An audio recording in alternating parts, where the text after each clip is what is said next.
What's up everyone, welcome back to a brand new video.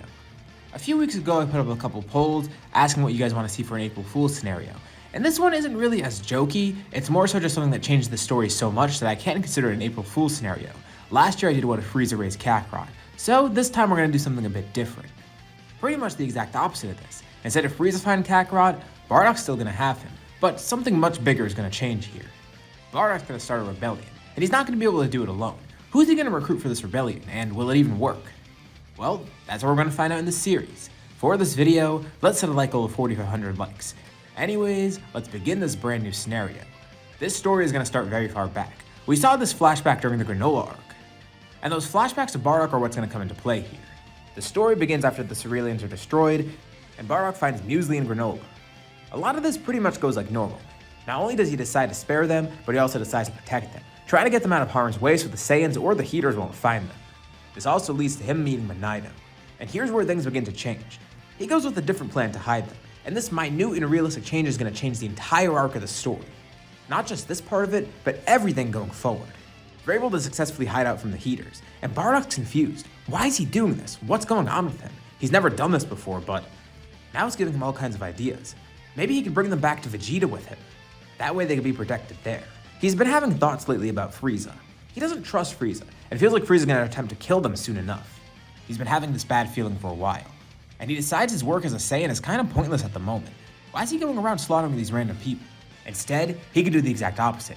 He could actively work against Frieza, maybe even start a rebellion against him. It's kind of a far-fetched idea, but maybe it could work. Who knows? Saiyans have done great things in the past. Maybe they can accomplish this too. Although there's a big obstacle here. He's still stuck on planet Cereal, and the first obstacle is the Heaters themselves. But there might be a way around this, an ambush. Originally, Bardock was shown to make it away from the Heaters alive, and actually defeat Gas, who was the strongest. And that was with him being caught. But if he's able to catch them off guard here, plus with the help from Muesli even if she's not that strong, maybe he'd be able to completely defeat the Heaters too here.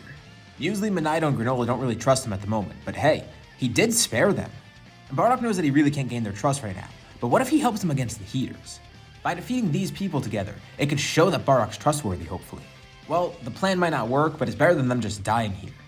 Monaido even heals Bardock a bit. Not that he was too injured before, but he shows off his abilities. Now it's time for the sneak attack. They wait for the Heaters. They're gonna ambush them at just the right time to actually kill them. Bardock's waiting close by, while Muesli's up in the mountains with Monaido and Granola. She might not be that strong, but if she's able to hit a vital point while they're off guard, she might actually be able to kill one of them without them knowing. The Heaters are searching around. They know there's still people left around here. And if the Saiyans aren't going to finish the job, they're going to just do it themselves. And Bardock takes the opportunity to strike. With one swift attack, he's able to kill Maki in oil. With Alec getting shot by Muesli in a vital point, Gas is left uninjured, and before he can unleash his full power, Bardock powers up all the way and starts attacking him. This guy actually seems the toughest of them. But with some help from Muesli, she's able to hit some of his vital points, which distracts him and does injure him a bit, leaving an opportunity for Bardock to defeat him. Alec is still there alive though. Bardock's out of breath and out of energy, but he looks down at him triumphantly. Wow, he can't believe they actually accomplished that. With one attack, he's able to kill Alec. Okay, well, what now? Killing the Heaters might definitely set off some alarms with Frieza. Oh crap, he didn't really think that far ahead. The spur of the moment thing might have not have been a good idea. But who knows, maybe Frieza won't care. I mean, they're just clients. All Frieza really cares about is the money and the power that he gets. Nearby, one of Bardock's comrades finds him. His scouter picked up all the commotion, and he sees Bardock standing there over a bunch of dead Heaters. What the hell? Leek doesn't even ask what happened. He just wanted to make sure that Bardock was still here and okay. And Bardock says he'll explain on the way back. He calls out the other three who come out of hiding. They don't really want to go along with Leek, but Bardock says they could trust him. Bardock gives Leek a look, and he's not really sure what to think of this. Really, they shouldn't be killing these guys, but maybe Bardock's thinking of something. Maybe there's a reason he spared them. Alright, well, they all get on the ship, and then go back to planet Vegeta. Along the way, Bardock explains his plan. Leek thinks he's insane.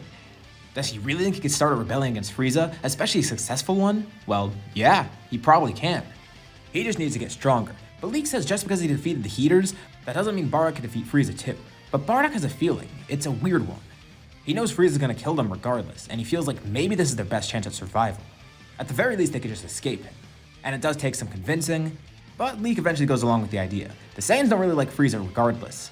And Leek kinda knows Bardock, so hey, maybe he's doing something right here. Back on planet Vegeta, Bardock decides that he wants to recruit more people. But he needs to keep this low key. He doesn't know who's gonna go to Frieza with this information. And even if he does go to some people, they might just think he's crazy. There's all conspiracy theories floating around about Frieza, and some of the Saiyans don't believe it. Some of them believe that he actually has their best interests in mind. And BARDOCK isn't able to get many people on board, but there are a few that he's able to get in contact with that do join him. One, of course, is Gine. She was a really easy pick. And besides Leek, BARDOCK gets the rest of his squad too. I know some people in the comments might say that they're not canon, but they are. They appeared in the Broly movie, and there's also other canon references to them, so they do exist in this story. Plus, this is the least crazy thing in the what if that I'm gonna do. It's actually pretty realistic, if anything. Alright, this is good. He's got a couple people, plus the ones that he found on planet Cereal. He could definitely get Raditz involved, and once Kakarot's old enough, he could join. And this is their plan. They're gonna covertly escape planet Vegeta, as soon as possible. BARDOCK does want to try and recruit more people, but he's not sure he's gonna be able to get it. He could go right to King Vegeta himself, but of course that just could lead to his execution. Who knows what King Vegeta's true thoughts are? There is also that one guy that was against King Vegeta. His name was Paragus or something. King Vegeta sent his son away, and maybe because he's against King Vegeta, he would also be against Frieza. Who knows if he joined though, and also it seems that he abandoned this planet. But maybe BARDOCK could seek him out later in time. The rumors surrounding Frieza grow. BARDOCK and his group begin planning, also getting ready to escape whenever they need to. But as BARDOCK's preparing his rebellion, Frieza's completely unaware of this, although he's gonna kill the Saiyans regardless. He's planning the destruction of planet Vegeta. It's gonna be pretty simple after all. He just has to sit there and watch the fireworks happen. And one day, the worst happens. All the Saiyans are called back to planet Vegeta, and BARDOCK realizes, this is it. This is when Vegeta's gonna be destroyed. While all the Saiyans are heading into the planet, this is the perfect opportunity to escape. BARDOCK tries spreading the word, trying to get anyone else to join, but they feel like he's crazy. Of course, he can't spread the word too far. He doesn't want people knowing that he's leaving. He's only going to people that maybe he vaguely trusts. But no one's actually listening to him. Damn it, he doesn't have time for this. This came a lot sooner than he thought too. So, as all the Saiyans are heading back, all of Frieza's army is distracted by these ships heading into the planet. They don't even notice the few that head out. BARDOCK, Gine, Leek, BARDOCK's squad, Musi, Monito, Granola, and of course, Kakarot. And also just to be extra sure that they remain undercover, the group is split up. Their ships are all pre-programmed to head to certain destinations. They're not all gonna head to the same place. And afterwards, they could all meet up. But there's a mishap. Since this is happening all so rushed, it turns out Kakarot's ship is sent off somewhere else. But by the time it's launched, it's already too late. BARDOCK notices as they're being launched into space, and he sees Kakarot's ship fly in the opposite direction. He was supposed to go with him and Gine. Where is Kakarot's ship going? He gets into contact with the others, and it seems that they're all fine. Damn it, now he and Gine are worried. But hey, at least Kakarot's off the planet they know. He should be fine, because wherever this is going, it should be a habitable place. Hopefully he ends up safe, and if anything this might be better, he's gonna go completely unnoticed, even by BARDOCK and Gine. They're not gonna know where he goes, at least for the time being. They're focused on just leaving. Frieza watches the fireworks as planet Vegeta is decimated. He's pleased. There's only 3 Saiyans that are still alive, at least to his knowledge. Vegeta, Raditz, and Nappa. But it's fine to keep 3 long. They'll make good soldiers, and he'll make sure they're good. BARDOCK watches on from space discouraged. All of it's gone. Planet Vegeta, all the Saiyans. He can't believe Frieza actually did it. How is this rebellion gonna work if there's no Saiyans? What are they even rebelling for? BARDOCK's losing motivation. But Gine talks some sense into him. They already made it this far, and they survived. It's their duty, if anything. Now they have a new goal. They have to avenge the Saiyans. They're not just starting a rebellion now, they're getting revenge. If anything, this makes it even more important that they go through with their goal. Everyone else agrees too. It's not just for BARDOCK and the Saiyans. Musi even chimes in. It's for the Cerealians too, and everyone else that Frieza was directly responsible for destroying. And you know what? They're right. BARDOCK realizes he can't think this way. They gotta keep moving forward. That's what they need. They've made it this far. It might be a success already. Instead of everyone being destroyed by Frieza, BARDOCK prevented that. BARDOCK helped save all these people. The rebellion isn't over, it's just beginning. And it's not a failure. They're already beginning to be successful. This works directly against Frieza's goals, and he doesn't even know it by now. And BARDOCK also remembers, there's other Saiyans to recruit. Raditz never came back to the planet. He's still off planet somewhere. He contacted him beforehand too, just to make sure that this was the case. Which means that other Saiyan, Nappa, and probably Prince Vegeta are with him too. And also, that Paragus guy who left, maybe he and his son are out there somewhere. And of course, there is Kakarot. They're gonna have to find him soon. And he's only just a kid now, but he will grow into a formidable warrior. And who knows, maybe there's other people unaccounted for. There's also Granola there, who's young right now, but maybe he can grow really strong. Everyone makes it to their destination. They're gonna lay low for a bit, probably a few months, and then they're gonna go out and do what they need to. After they've decided everything comes down, BARDOCK's first order of business is to retrieve Kakarot again. But beforehand, he wants to assure something. He wants to assure he's gonna be strong enough in case he faces any danger. Of course, he doesn't expect to face Frieza right away, but he wants to get stronger regardless, not just for the far future, but for the near future too. And besides, he's gonna train Guinea. Guinea is actually motivated to fight here. Once they arrive at their destination, they immediately begin training. And meanwhile, everyone else is training too. At their predetermined destinations, they're also starting there. They need to use this time to get stronger, especially Muesli and Granola. With the incredible amount of potential that Cerealians have, he could become a really powerful warrior. She can too, given the fact that she's gonna get more training. Bardock's squad is already strong as is, and Leek's probably decently powerful as well. More training won't hurt at all, besides the fact that they're already strong to begin with.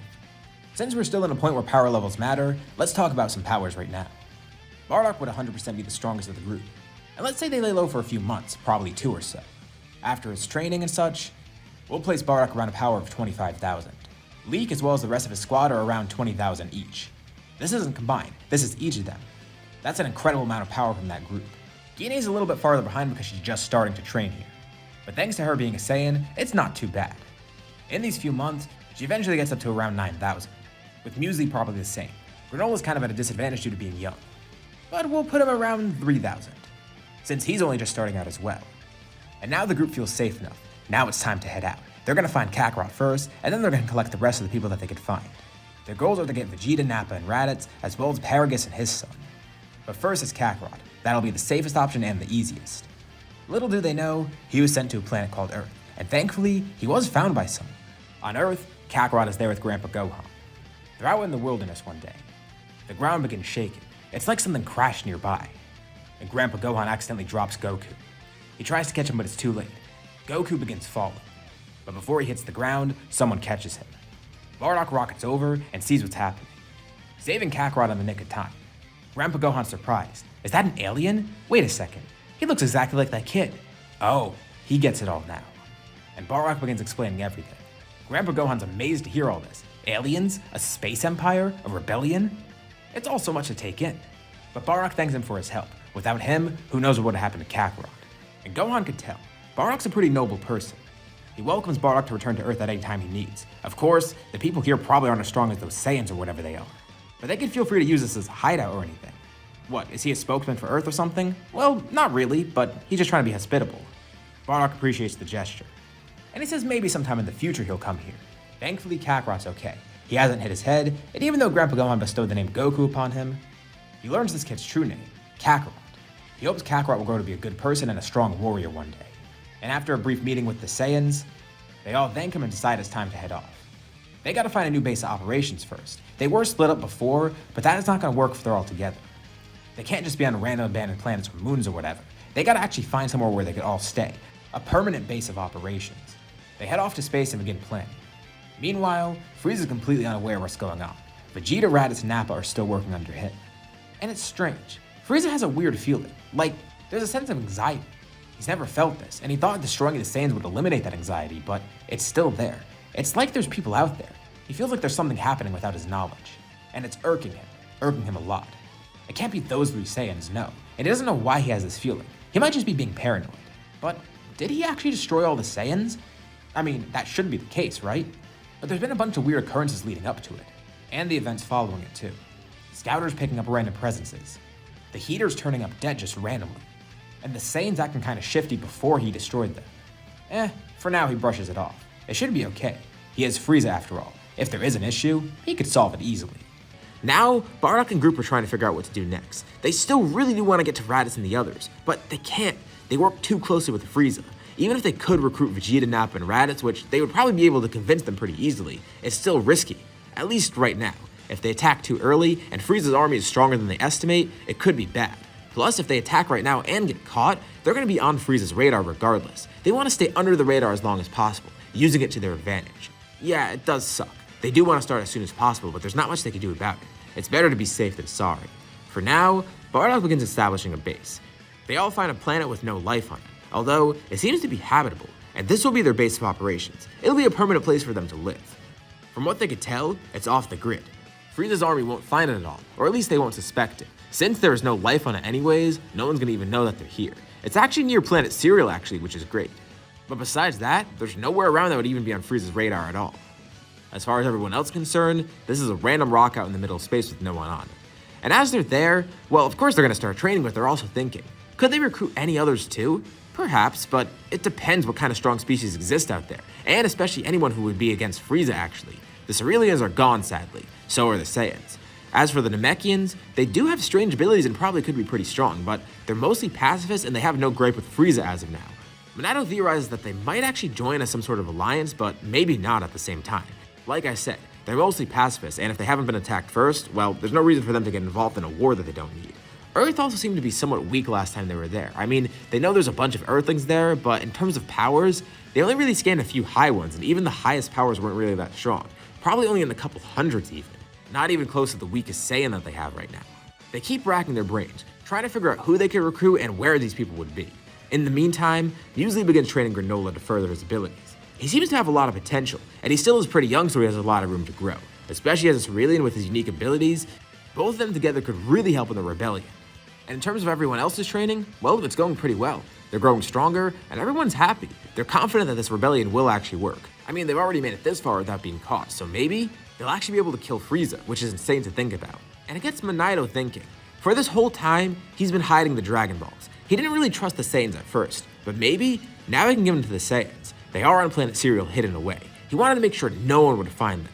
It might seem kind of sneaky, but consider the situation he was in. He saw firsthand what the rest of the Saiyans did to planet Cereal. He did need some time to trust them. He wasn't just going to give up the Dragon Balls. But maybe it might be time to tell them. Maybe they can make some use of it, especially for a cause like this. But for the time being, he still keeps it to himself.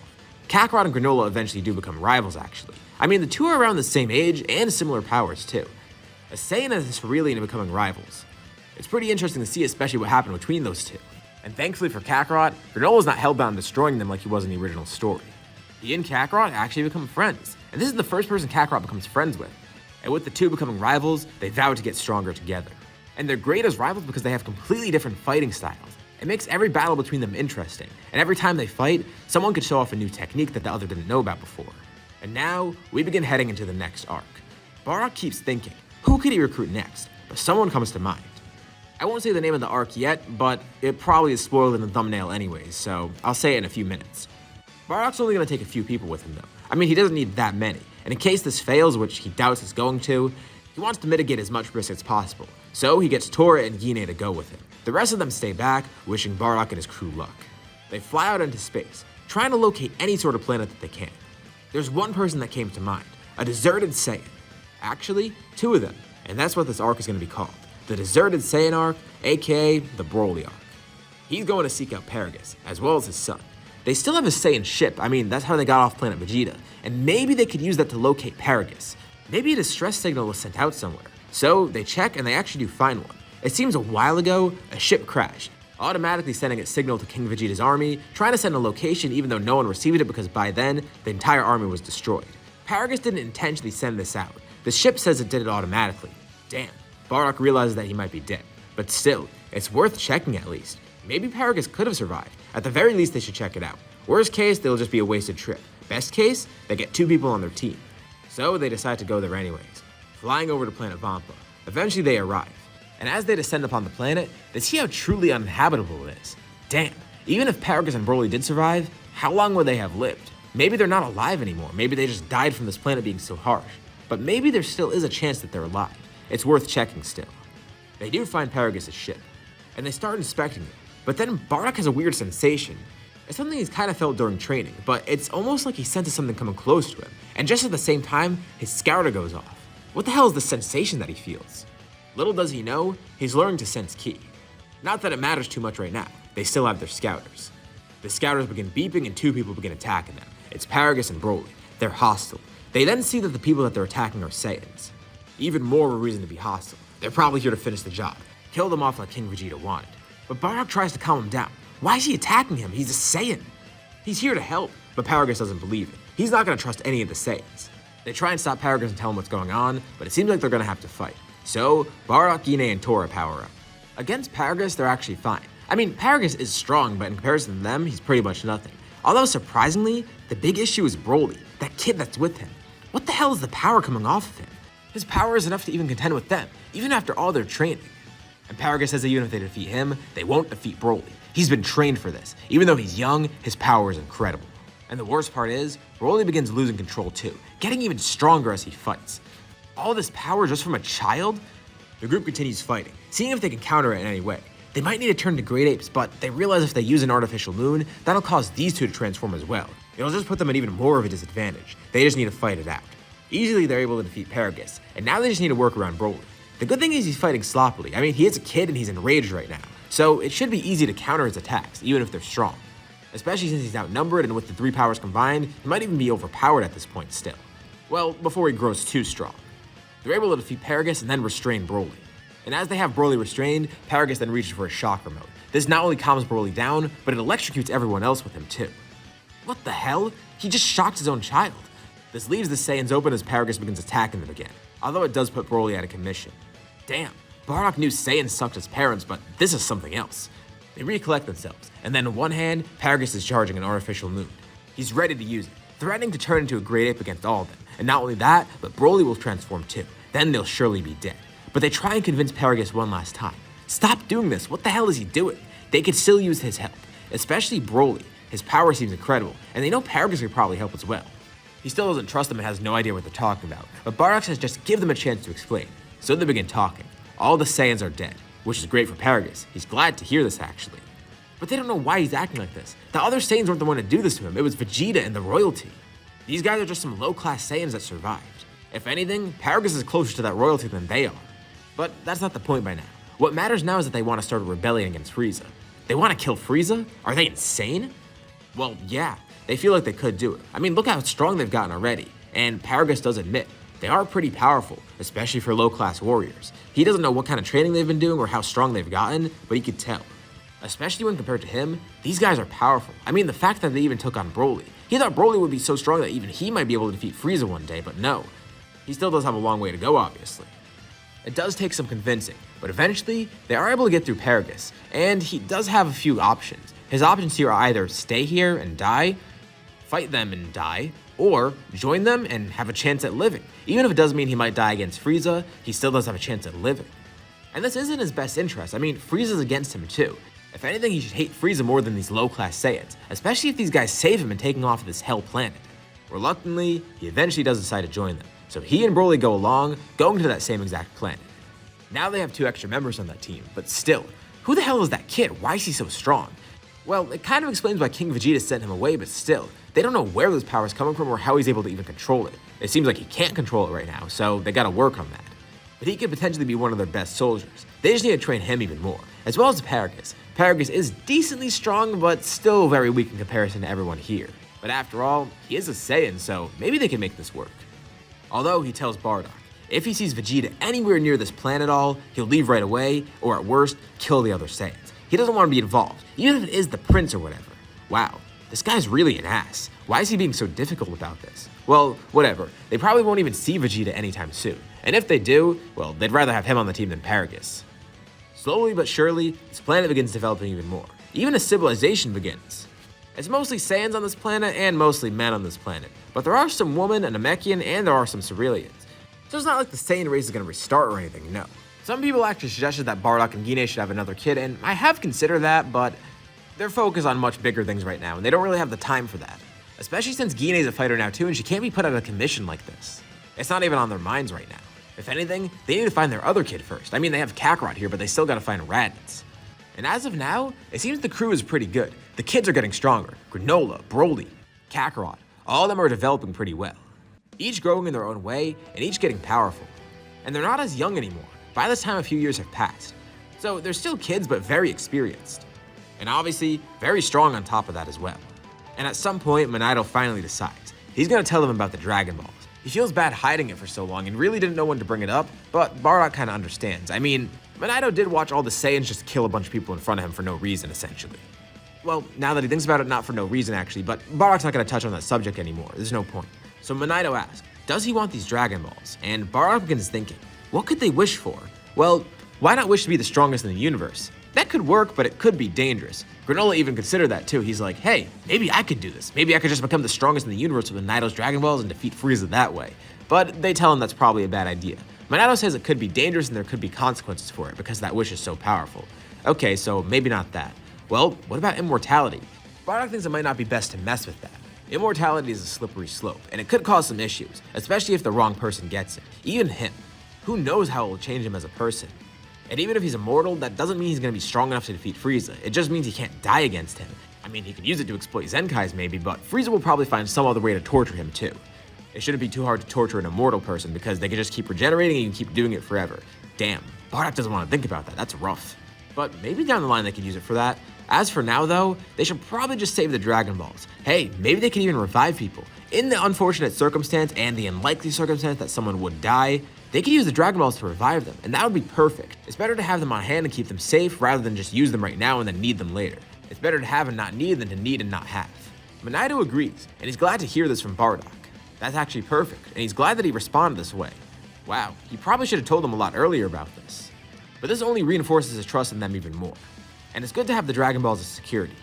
And they'll be on planet Cereal too. It's not like they're going to be here, so even if they do get spotted by anyone, no one else will get their hands on them. And speaking of that, are they even going to be spotted by anyone? Well, it's been a few years, and even more time passes, but no one spotted them yet. I'm also going to be 100% honest. I kind of wanted to do the Garlic Jr. arc, but I know if I did it, people would probably hate it, because people don't like Garlic Jr.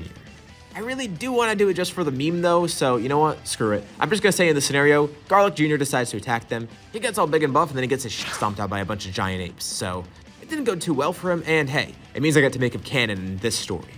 This is the first time he showed in one of my scenarios. It's great for him, even though it's very abridged. Anyways though, that was the first villain that they fought, and it's weird that he found them here. But thankfully, crisis was averted. And actually, it's nice to have a fight for once in a while. Sure, they've been training, but they needed some actual experience, a way to test out their power against a true villain. I mean, that guy was kind of goofy, but he still was pretty strong. Not nearly as strong as them though. And it makes them even more confident in their abilities. But they don't want to get too confident. There is another enemy lurking about, one that eventually does find the planet. Sure, the planet is off the grid, but there's an issue here. Since they're training so much, their powers do occasionally spike, and they try to keep it as under wraps as possible, but that's not really too easy, especially with how strong they are by now. At one point, there's a ship flying by. Not too close to the planet, but it's close enough for the guy inside the ship to actually pick up on a scouter. There's a power nearby. It's weird because the power shot up really high and then just completely disappeared.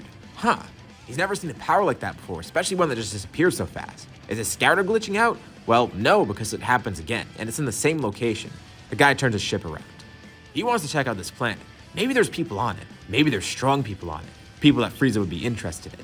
And you know what? He might need to get a squad in on this. The man goes onto his scouter and begins talking. He tells everyone, Captain Ginyu here. He might have found something interesting, and he wants them to meet him on this planet. Ginyu begins heading towards the planet as the rest of his squad tries to converge in on his location. And now, Bardock and his rebel group are going to face their first true foe. And unbeknownst to them, this is going to cause a huge turn of events. Ginyu heads towards the planet, wanting to check it out. He's confused, and he begins seeking out those powers that he sensed nearby. His scouter stops going off. That's odd, he just saw the powers on there. Did they just disappear somehow? It can't be that someone's suppressing their powers, right? I mean, how would someone even do that? And that's the thing, Ginyu's not suppressing his. The group knows that he's here, and they immediately suppress theirs. What the hell? Is that Captain Ginyu? Why is he here? Okay, maybe this is just a coincidence. Maybe he just so happened to stumble upon the planet and they don't actually know what's going on here.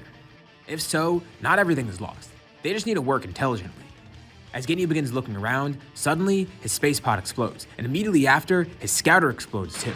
Muesli and Granola are nearby, using their sniping abilities to destroy these things. Destroying the scouter means they cut off all of Ginyu's communications, and just to be safe, they did the same with the ship as well. And now, none of this is going to be relayed to others, and Ginyu has no way of contacting them. But this immediately puts him on guard. But before he can do anything, everyone begins attacking him at once. If they all gang up on him, this will work. He doesn't realize what's going on, but then he sees. Is that a Saiyan? Wait, no, there's multiple Saiyans. There's a lot of them here, actually. That makes no sense. Besides Vegeta, Raditz, and Nappa, there shouldn't be any Saiyans left. Frieza killed them all. What the hell is this? There's even children here, and it's not just Saiyans either. But he can't spend time thinking about what's going on because he's being attacked from all angles by multiple different strong fighters. Although, thankfully for him, help is arriving pretty soon. He did contact the rest of the Ginyu force before he landed on this planet, so even though his scouter's destroyed, at least they'll know to come here still. And maybe with his scouter being destroyed, this will make them come here even quicker, knowing to be on guard as well. And the group senses this too. Bardock can tell that something's amiss. And the rest of the group can sense it as well. There's more powers approaching, and it's not just one, there's 4 of them. That's the rest of the Ginyu force. Ginyu must have warned them before landing on this planet. He's smart.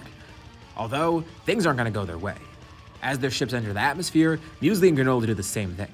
Right through the glass on the front of their space pods, They're hit by sniper shots, destroying all their scouters, also injuring them as well because they're being shot right in the face. Besides just their scouters exploding, then their ships explode too. They're sent rocketing towards the surface of the planet. Getting caught in the explosion of their ship, now having no scouter and being disoriented.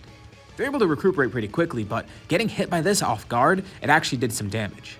And they see what's happening with their captain as he's being attacked by a bunch of people at once. But there's no need to worry. The Ginyu Force is here. They don't even have time to strike their pose though, and this angers them. They try and strike the pose, but they're immediately attacked. How rude of them. It just makes them even more infuriated than they already are. So, an all-out battle begins between the Ginyu Force and Bardock's rebel group. They know that there's snipers somewhere too, and they do try and find them and attack them, but there's no way of finding them. Usually and Granola keep moving around, and whenever they do even try looking around, the Saiyans attack them up close. It's a pretty effective strategy. I mean, they are snipers after all, so they might as well make use of that ability. But the Ginyu Force starts to use their techniques. First is Ginyu himself. He turns towards Bardock, who appears to be the strongest here. He has an opening, stealing his body, completely changing the tide of the battle and confusing everyone. Of course, he doesn't have access to Bardock's full power. But still, the boost is significant enough to make a difference, and now they actually have to fight Bardock of all people. Ginyu is elated. This guy is strong, and this is really going to help them. But then Guinea steps in alongside Kakarot. They tell the rest of the group not to worry. They'll face Bardock or Ginyu or whoever this is. And Ginyu's surprised. These two think they could take him on alone? They can't be that strong. I mean, it's just a random Saiyan woman and a child. But little does he know, these two have been training for a while. Even though Guinea might have not been a warrior before, she definitely is now, and her strength is pretty apparent. And as for Kakarot, well, he's Bardock's son. Of course he's going to be strong. With all the training he's been doing alongside this group, he's able to fully show off his powers here. One of the groups fighting is Likantora versus Goldo, and he's actually a big problem. He might not be strong physically, but his ability to freeze time, that's pretty powerful and pretty annoying. They need to deal with him as quickly as possible. Time keeps freezing for everyone during the battle, and they're wondering what the hell's going on. These two are trying to stop him, but whenever they try attacking him, he's able to dodge by freezing time. Although at one point, he unfreezes, and then a sniper shot goes right through his head. That wasn't too bad. Muesli takes him out, and now the Ginyu Force is down one member. Next, Jace and Berta are defeated, and then eventually, Raccoon is defeated as well, thanks to a combined effort from Broly and Paragus. But they're still Ginyu. They can't kill him, and they can't really defeat him either. If they kill him, well, they're killing Bardock, that's his body. And in terms of defeating him, he is pretty strong. But now with the rest of the group freed up, they can actually all fight together. That makes this a lot easier, and Ginyu begins to panic. Even with this great power, he's gonna need to abandon this body. But he could just steal another Saiyan's power. I mean, there's plenty of strong warriors around him, plenty of options for him to choose from. But as soon as he tries to steal another body, Bardock then jumps in front of it, getting his own back. And thankfully, Ginyu was so hasty that he didn't injure himself before swapping bodies. But Bardock does exactly that. When he successfully jumps in front of Ginyu's body swap, he simultaneously injures himself, piercing a beam through his chest. It was a risky maneuver, but as soon as the body swap is completed, Ginyu then falls to the ground, bleeding out. Guinea and Kakarot then step over to him, with the rest of the group looking over the dying Ginyu as well. But he's laughing. Even though they might have defeated him and the Ginyu Force, Frieza's definitely gonna come here soon. He may have not alerted Frieza yet, but they're stupid to think that Frieza won't get suspicious. He sees what's going on. They're trying to start a rebellion, but it's not gonna work. They are strong, he will admit it, but they were only strong enough to defeat the Ginyu Force, and just barely. That's not actually true. They weren't using their full power, they say. But Ginyu says it's hopeless even with that. Even if this is only a fraction of their strength, even like 20%, it's not gonna be enough to defeat Frieza. They feel like he's bluffing, but they can't really tell. And he begins laughing even more. Lord Frieza will be victorious over them, no matter what happens here. Alright, this guy's kind of annoying. Guinea launches a beam, killing him.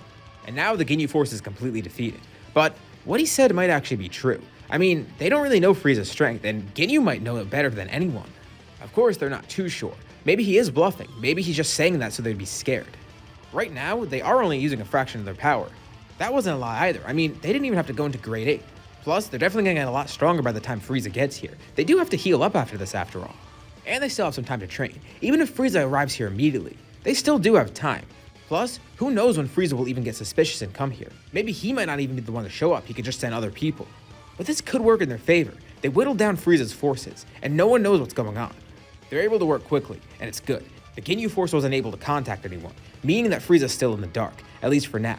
But time is working against them. Now, they can't just wait it out. He's definitely gonna notice. He's gonna see that the Ginyu Force just randomly went off the grid, and he's gonna figure out why. He'll find their last known location, or at least a general area, and maybe he'll come over here and survey it. They need to start preparing. They don't know what's gonna happen next, if anything. But even if nothing happens, it doesn't matter. They at least need to be prepared regardless. Bardock stands up, making a speech to the rest of the rebellion. He tells them bluntly, this is the turning point, and there's no going back from here. Either they abandon this planet, or they stay here and stand their ground. But regardless of what they do, they're going to be found out by Frieza. He's going to know something's up. He's going to know that someone killed the Ginyu Force. Even if they do leave here, he's going to figure out that someone died here, and someone was here. The fact of the matter is they're no longer under the radar. Well, at least for the next few days they will be, until Frieza actually gets suspicious. So they need to start working a plan. They could keep using this as a base though. I mean, Frieza knows that they're going to be here regardless. They might as well make use of this base instead of moving to a completely different one. That's just going to waste more time if anything, even though it might delay Frieza finding them. They have to consider all their options, and now they start butting heads and thinking about what to do next. A few days have passed. Back at the Frieza Force, Frieza's wondering what happened to them. I mean, he hasn't heard from them in a while. Of course, they kind of do their own thing anyways, and he just leaves them off on their own. Maybe they're off on a mission somewhere. He's not too suspicious yet. But it's strange. He does try contacting them just out of curiosity, and there's no answer. He's heard rumblings too. Apparently, all of the Ginyu Force converge on some location. No one knows what happened there, but they might have found something. Again, it's all speculation, and he's not too suspicious yet. But as days keep passing, he begins wondering, what happened with the Ginyu Force? Did they desert them? For all he knows, maybe they found something important and they abandoned the Frieza Force so they could take it for themselves. Or they could have been killed. Or maybe things are okay and he's just overthinking it. Maybe there's a reason for this to happen. But first, he has to find out where they actually disappeared. And then he can start trying to figure out why. He begins looking into it. Zarbot and Midoriya are able to find their last known location, or at least the general vicinity of it. That's weird. It's near planet Cereal. They wonder if that has anything to do with it. But that doesn't make sense. Why would they be near planet Cereal of all places? As he looks more and more into it, he's getting even more suspicious. But he's not going to act on it yet. He does have one idea though. So the big problem is that he doesn't know what happened here. There might be a risk there. There might be someone there that killed the Ginyu Force. Or maybe they just disappeared completely. And since there is that risk, he might as well send some expendable soldiers out there. Best case scenario, he finds out what happened and these soldiers solve the problem. Worst case scenario, well, he loses a few expendable soldiers that he didn't want anyways. But they still need to be decently strong. I mean, either way this could benefit him, and he could play it in his favor. And this is assuming that there's a threat there. There might not be anything there. Or for all he knows, they're going to be attacked by the Ginyu Force. Maybe they turned on the Frieza Force. And he has the perfect group of people to send over there. It's a dangerous mission, maybe. So, the Saiyans should be the ones to check it out. I mean, they're powerful, they could solve this, and if they do die, who cares? Frieza doesn't care if the Saiyans die of all people. They have been useful for him, but if they're gone, that's actually better if anything. He doesn't have to worry about them because he knows that they could be a problem in the future. Of course, it would be a shame for him to lose some strong soldiers. But it's only 3 of them, and he can replace them easily. He gives them this task, telling them he wants to know what happened with the Ginyu Force. Vegeta, Raditz, and Nappa are suspicious. I mean, they could probably figure out what's going on here. It shouldn't be too hard to see through Frieza. And as soon as these 3 are assigned this, they begin discussing. Maybe they were assigned on a suicide mission. Maybe Frieza expects them to not come back for this, or maybe it's nothing. Vegeta has no idea, but they can't be too sure. Raditz floats an interesting idea, but he kinda doubts it. What if someone did kill a Ginyu Force but they're not an enemy? What if they're an ally? Someone trying to stop the Frieza Force? I mean, they kinda wanna do that in the first place. But Vegeta kinda doubts that. It is near planet Cereal, so what he assumes is maybe one of the Cerealians survived, and they were somehow able to kill the Ginyu Force. And if one of them did survive and actually do that, well, that's gonna be a problem for them because who killed the Cerealians? It was the Saiyans. But there are other options too. I mean, what if it's a Saiyan out there? Raditz does know that Kakarot's out there somewhere, but that doesn't make sense either. Why would he be this far out in space, and why would he be killing the Ginyu Force? How would he even accomplish that of all things? I mean, they're not even strong enough to take on the Ginyu Force. What would Kakarot be doing? They begin trying to think, who would even have a grudge against the Ginyu Force or the Frieza Force, if anyone? But more importantly, who would be powerful enough to even do something to them? They could be walking to a trap, or they could be walking to a bunch of new allies. They're being cautious, but they know if they don't do this, Frieza will probably kill them for not following his orders. So either way, they don't really have a choice. They need to buy some time for now. Or they can use this to their advantage. They could fake their death here. I mean, maybe that's what the Ginyu Force did. And if they do so, they can be completely free of the Frieza Force. They still don't know what they're up against though. Regardless, they're gonna have to be very careful. Reluctantly, the 3 of them head out. Back on this planet, the group is doing more intense training. Again, they don't know when to expect anyone to arrive, if anyone actually is going to arrive here, but they need to be prepared regardless. At their current powers, if they were to transform into great apes, Bardock's confident that they might actually be able to kill Frieza. I mean, according to Ginyu, it seems like he has power beyond his current level.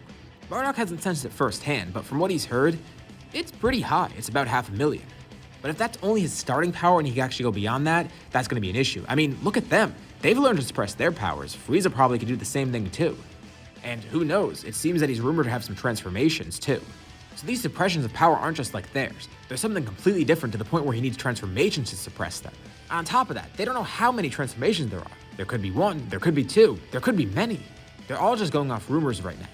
But with all of them together as great apes, plus whatever other power they have such as muesli and granola, they might be able to work something out. Monaido's monitoring from afar. Of course he's not involved in the fights.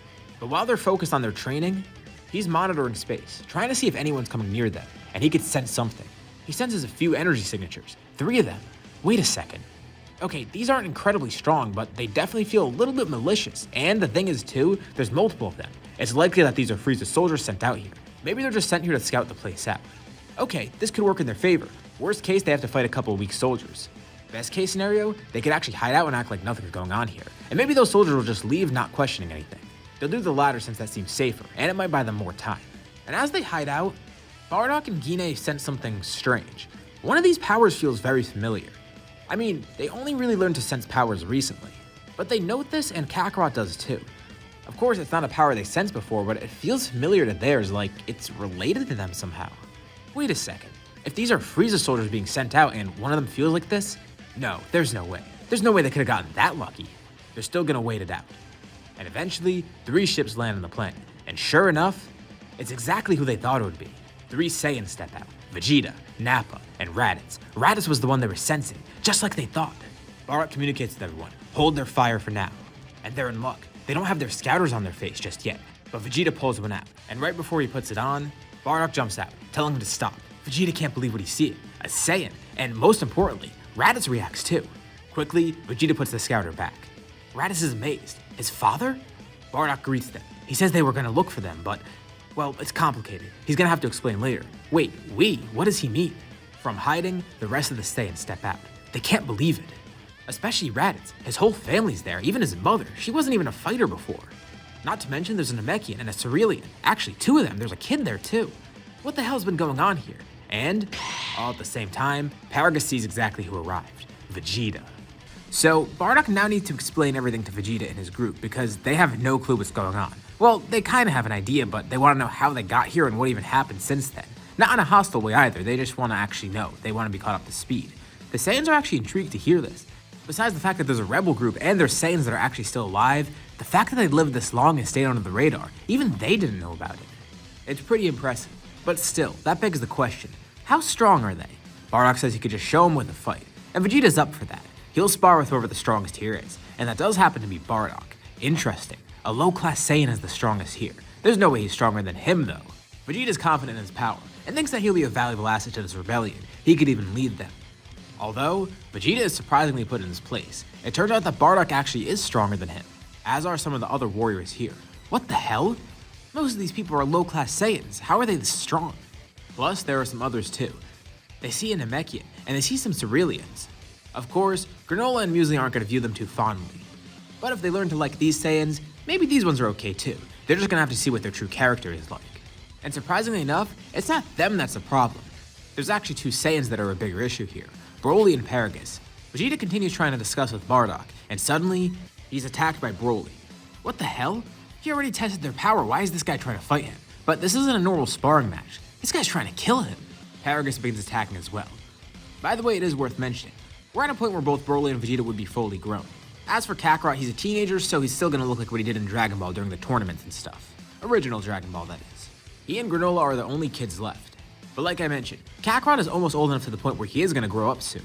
It's just worth mentioning this because otherwise, Vegeta and Broly would still be kids. They are around the same age after all. Anyways, back to the fight. Vegeta's confused. Why is this guy attacking him? Bardock tells Paragus to stop, but Paragus begins fighting him actually. He needs to calm him down. He knows Paragus has a grudge against Vegeta, but what the hell? They need to get these Saiyans to join them. And if these 2 don't want to team up, well, they should just leave. But Paragus isn't having it. He was here first. And he told Bardock before, as long as there was no Vegeta involved, he was fine with this. But now that Vegeta's here, he can't have it like that. Raditz and Nappa, he can live with. But Vegeta, after what he did to both of them, he wants Vegeta dead.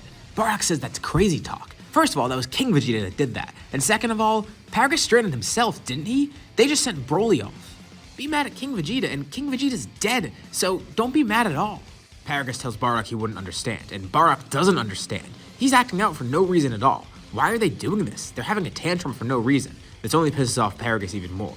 Maybe they deserve to be banished after all. Bardock can actually see what King Vegeta was thinking. This Broly kid, he has been uncontrollable. Sure, he's strong and all, but if he can't control that power, what's the use? And under a father like Paragus, he's more of a danger to everyone around him than anything. Plus, Paragus himself isn't a team player here. Maybe they did deserve to be on Vampa, although he can't really be mad at them. What King Vegeta did was still kinda unnecessary, but still, they shouldn't be acting out like this, especially against Vegeta. And Paragus stops fighting briefly. He tells him to decide, him and Broly or the other three. They can't have all of them. He's either gonna leave or those guys are gonna leave. Or they're gonna fight until one of the other groups dies. But Bardock's already made up his mind. Paragus, he's too much of a loose cannon.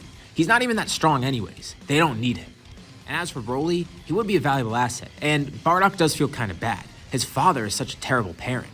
Not that Saiyans are great parents anyways, but he's actually abusive to him. But he knows he can't separate the two. It's a tough situation, but Bardock has to make the choice. He tells Paragus to get off this planet. If they see him again, he better be calmed down and ready to join them, or else Bardock's gonna have to put him down.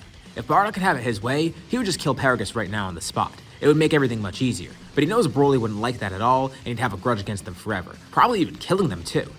I mean, they've seen his strength, and if he gets mad, especially mad enough seeing Paragus die, yeah, then they're all dead here. But before they go, Bardock does one thing. He sees Paragus shock Broly, and then he goes up to Broly, breaking the collar. He tells Paragus he's on his own now.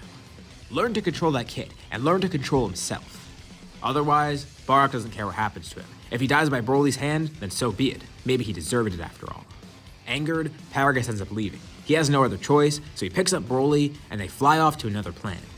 Vegeta thanks Bardock for his choice, and Bardock said he already decided a while ago. He needed Vegeta, Nappa, and Raditz on the team, cause he knew they were strong after all. Even if they're not as strong as him at the moment, they are still close. Well, maybe not Raditz and Nappa, but Vegeta definitely is. And Raditz is his son after all. So he knows he can trust Raditz.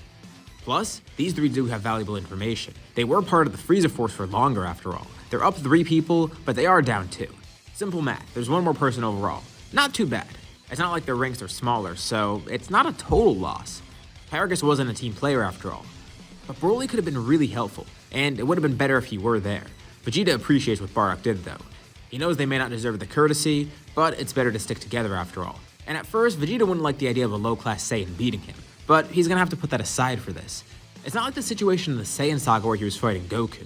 They were just testing each other's power, and they're all working towards a better cause. They have the same goal of trying to defeat Frieza. At least for now, Vegeta's gonna put his pride aside, and his crew has a lot of info just like Bardock expected. And the first thing that they explain is that they're probably short on time. Vegeta estimates that they have a week or 2. Damn, that short? Well, yeah, if Vegeta, Nappa, and Raditz don't return to Frieza, he's gonna assume they're dead and probably whoever was here killed them. Which would mean Frieza would probably want to seek them out and actually kill them instead. He would see whoever's here as a threat, because that is why he sent this crew here in the first place. He expected them to die anyways. He just wanted to use them as bait mostly. Well, even though they don't have much time, they could at least make use of it. Training a bit, that could help. They're not gonna get too strong in this time period. I mean, even with the healing powers of Monito and some healing pods that they were able to scrap, whatever training they do won't be incredibly efficient, especially because they can't injure themselves too much. Yeah, even if they can be healed, what if someone's put out of commission to the point where they actually can't heal for a long time? And while they're being healed by either Monito or those healing pods, Frieza shows up. That would be a very bad situation, so they need to train lightly. They need to conserve their stamina and not take too much damage. But even so, a few weeks of light training wouldn't be too bad. So, training begins. A week passes, then another, and another. Vegeta's actually pretty surprised. Frieza's not showing up. He definitely expected him by this time. They have been planning all this time too. It's not like they've just been twiddling their thumbs. And Vegeta finally sees now. Maybe Frieza just sent them here to die. Maybe he didn't care about the people here. As long as he had an excuse to get rid of the Saiyans, that's really all he cared about. Well, in the meantime, they can at least train some more because now they don't need to worry about Frieza. But just as they're about to start, everyone then senses something. Yep, there it is. Vegeta's estimate was a little bit off. But just like they expected, Frieza's army begins showing up. A bunch of ships appear in the sky. And Vegeta chuckles. There it is. Bardock turns to everyone else, asking if they're ready. Of course they're ready. They've been preparing years for this. The Saiyans shoot down all the ships. All the Frieza Force soldiers are dispatched with no effort at all. Like, literally no effort at all. The only people that would be an issue are Zarbon and Dodoria, but even they could be killed probably by one shot. And there's only one ship left. A hatch opens on the top of the ship, with Frieza in his chair hovering out. At first, he has a very shocked expression, but that shock turns to disgust. He realizes what this is. Saiyans, and not just a few of them, a lot of them, including Vegeta, Nappa, and Raditz. They deserted the Frieza force, and these other guys too. They escaped under his nose. That explains his sense of anxiety. He's been feeling something itching at him for so long. Of course, he didn't know that there was actually anyone out there. But he was just concerned that maybe some people escaped, and this only confirms his suspicions. If anything, this is good. It quells that anxiety. And also, he's gonna be able to kill some Saiyans now. It's actually pretty nice. It might be a win-win for him. Even though he just lost his entire army, whatever. He feels a sense of relief, and also a sense of excitement. But above all, he feels anger. No, not just anger, rage. A murderous rage. He screams. The force of this is so powerful too, it creates a shockwave even. But the Saiyans aren't deterred. They all launch towards him. And at first, Frieza's smug, ready to defend against them. But then he notices a glowing ball of light in the sky. As the Saiyans launch towards him, they all turn into great apes. Before he can even react, he's then sniped by two people from somewhere. It hits him right in vital points, stunning him temporarily. What the hell? This pain! He doesn't know what this is, and he doesn't know where he was hit from. Muesli and Granola landed the first attack, providing support. And now, the Great Apes close in. Their goal is to kill him right now. As Saiyans, they would want to enjoy a fight. That would be amazing, but they know they can't do that here. First of all, this happened a lot earlier than they planned, and second of all, even if this did happen at the time that they planned, well, they want to make sure Frieza dies. Enjoying a fight comes second. Frieza's death is the most important thing regardless. And they need to be extra safe here because it is earlier. Frieza's being attacked by so many people from so many angles, he can't even keep track of what's going on. And if it's not the apes, he's then sniped from different places. Muesli and Granola continuously move around too. When the apes aren't right in front of him, he's then shot by someone. He can't see them either. And it's always in a vital point. The group is ready to kill him now. They're doing a bunch of damage. And they're able to wear Frieza down. It hurts for him to move, even if he can move because he keeps getting stunned by different attacks all at once. Plus, fighting all these great apes. I mean, consider the odds he's up against. It's everyone's power multiplied by 10 for each of them. And they're just about to land the finishing blow on Frieza, until he transforms. Great, just like they expected. They knew that he had transformations, maybe even multiple, but it doesn't matter because they planned for that anyways. They knew that he might transform, and they already dealt a significant amount of damage. Even if he is stronger right now, that doesn't really matter. It's not like this healed him. That damage is still going to transfer over. He doesn't just go into his second form either. No, he goes into his third form too. It looks terrifying, and the power that goes along with it is just as scary. And for a brief moment, the Saiyans are a bit deterred, but it's only a brief split second of hesitation, because the Great Apes immediately start attacking again. Frieza is now on an even playing field. Even though he is injured, this power is definitely going to help compensate. He tries going for the Saiyans' tails, to make them de-transform, but of course they knew he was going to do this in the first place. And it's strange too, sometimes he even tries to launch ranged attacks. Like he'll create a disc of ki to throw at the tails, but as soon as he does it, while the ki is flying midair, it's sniped by Muesli or Granola, and he still doesn't know where these snipers are. Not to mention the fact that the Saiyans are protecting their tails too, keeping them as secure as possible and protecting their allies as much as they can. But at this point, Muesli and Granola realize that they might not be as helpful anymore. They are strong, and they are able to see Frieza's vital points. But he's so powerful now that it might not even matter. Muesli tries to hit him again in a vital point. And it does a bit of damage, but Frieza's actually surprised. That didn't hurt that much this time, and now he knows where the sniper is. And with his great speed too now, just as another attack's about to hit him, he turns over to where the snipers are, finding them. For a split second before they disappear, and before a bunch of apes jump in front of him, he sees it's two Cerealians. So this isn't just a Saiyan rebellion. No, this might be a rebellion of multiple people. But how many others are there? Is this everyone? Or are there others hiding about just like those two? And is this one of many planets, or is this just the only planet? He doesn't know. Frieza's racking his mind as he continues fighting. But fine. Sarcastically, he commends them for their effort. They did actually do some damage to him, which he's surprised about. But of course, he's feigning this courtesy. He's obviously very pissed. And if they want to rebel, well, he's going to give them a challenge. He's not going to let them do it so easily. This isn't his final form. If they want to see his final form, then so be it.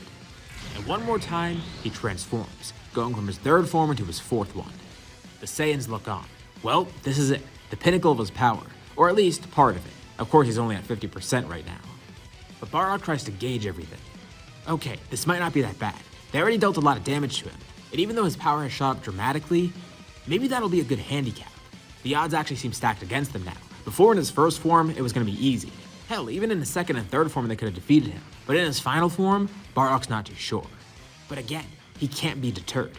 They've already made it this far, and there's only two outcomes to this fight right now.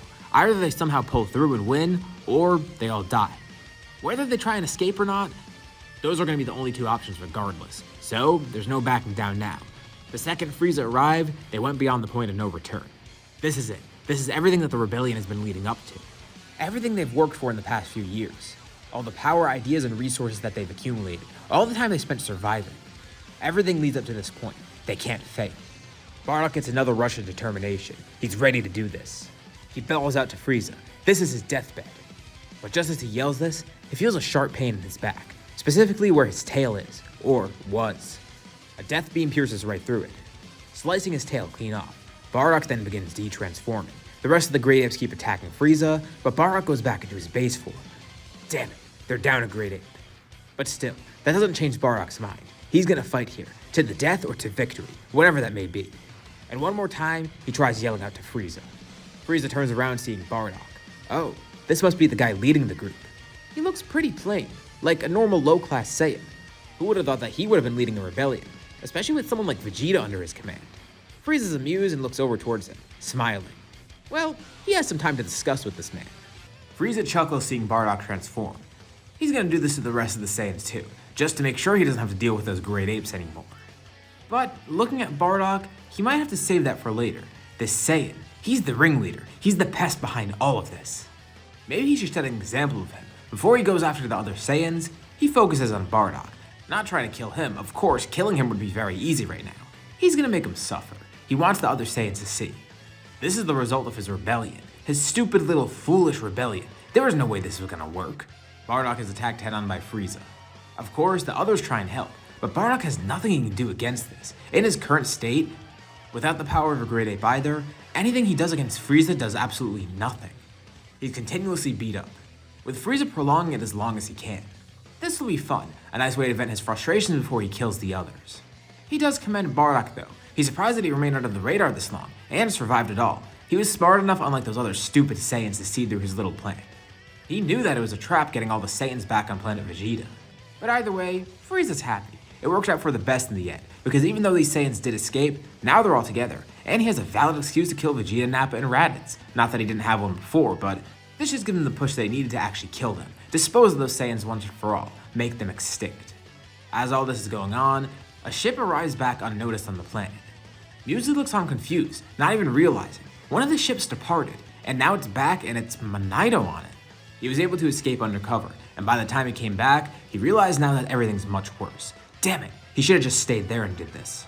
But whatever, now he has the Dragon Balls with him. It's kind of dangerous to have them here next to Frieza, but he's gonna make the wish, and he's gonna make it quick. Even though Bardock didn't necessarily want it, it might be best to wish for Bardock to be immortal. He wanted the Dragon Balls here in case they needed to revive someone, but now he's gonna use it for this.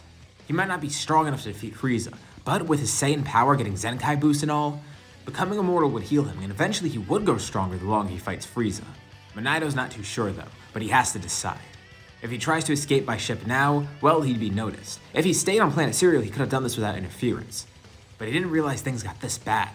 He gets the two Dragon Balls together, summoning the dragon. Taranbo appears, and Manito makes the wish. Of course, this doesn't go completely unnoticed. With the dragon appearing in the sky, everyone knows what's going on, and Manito's location is exposed.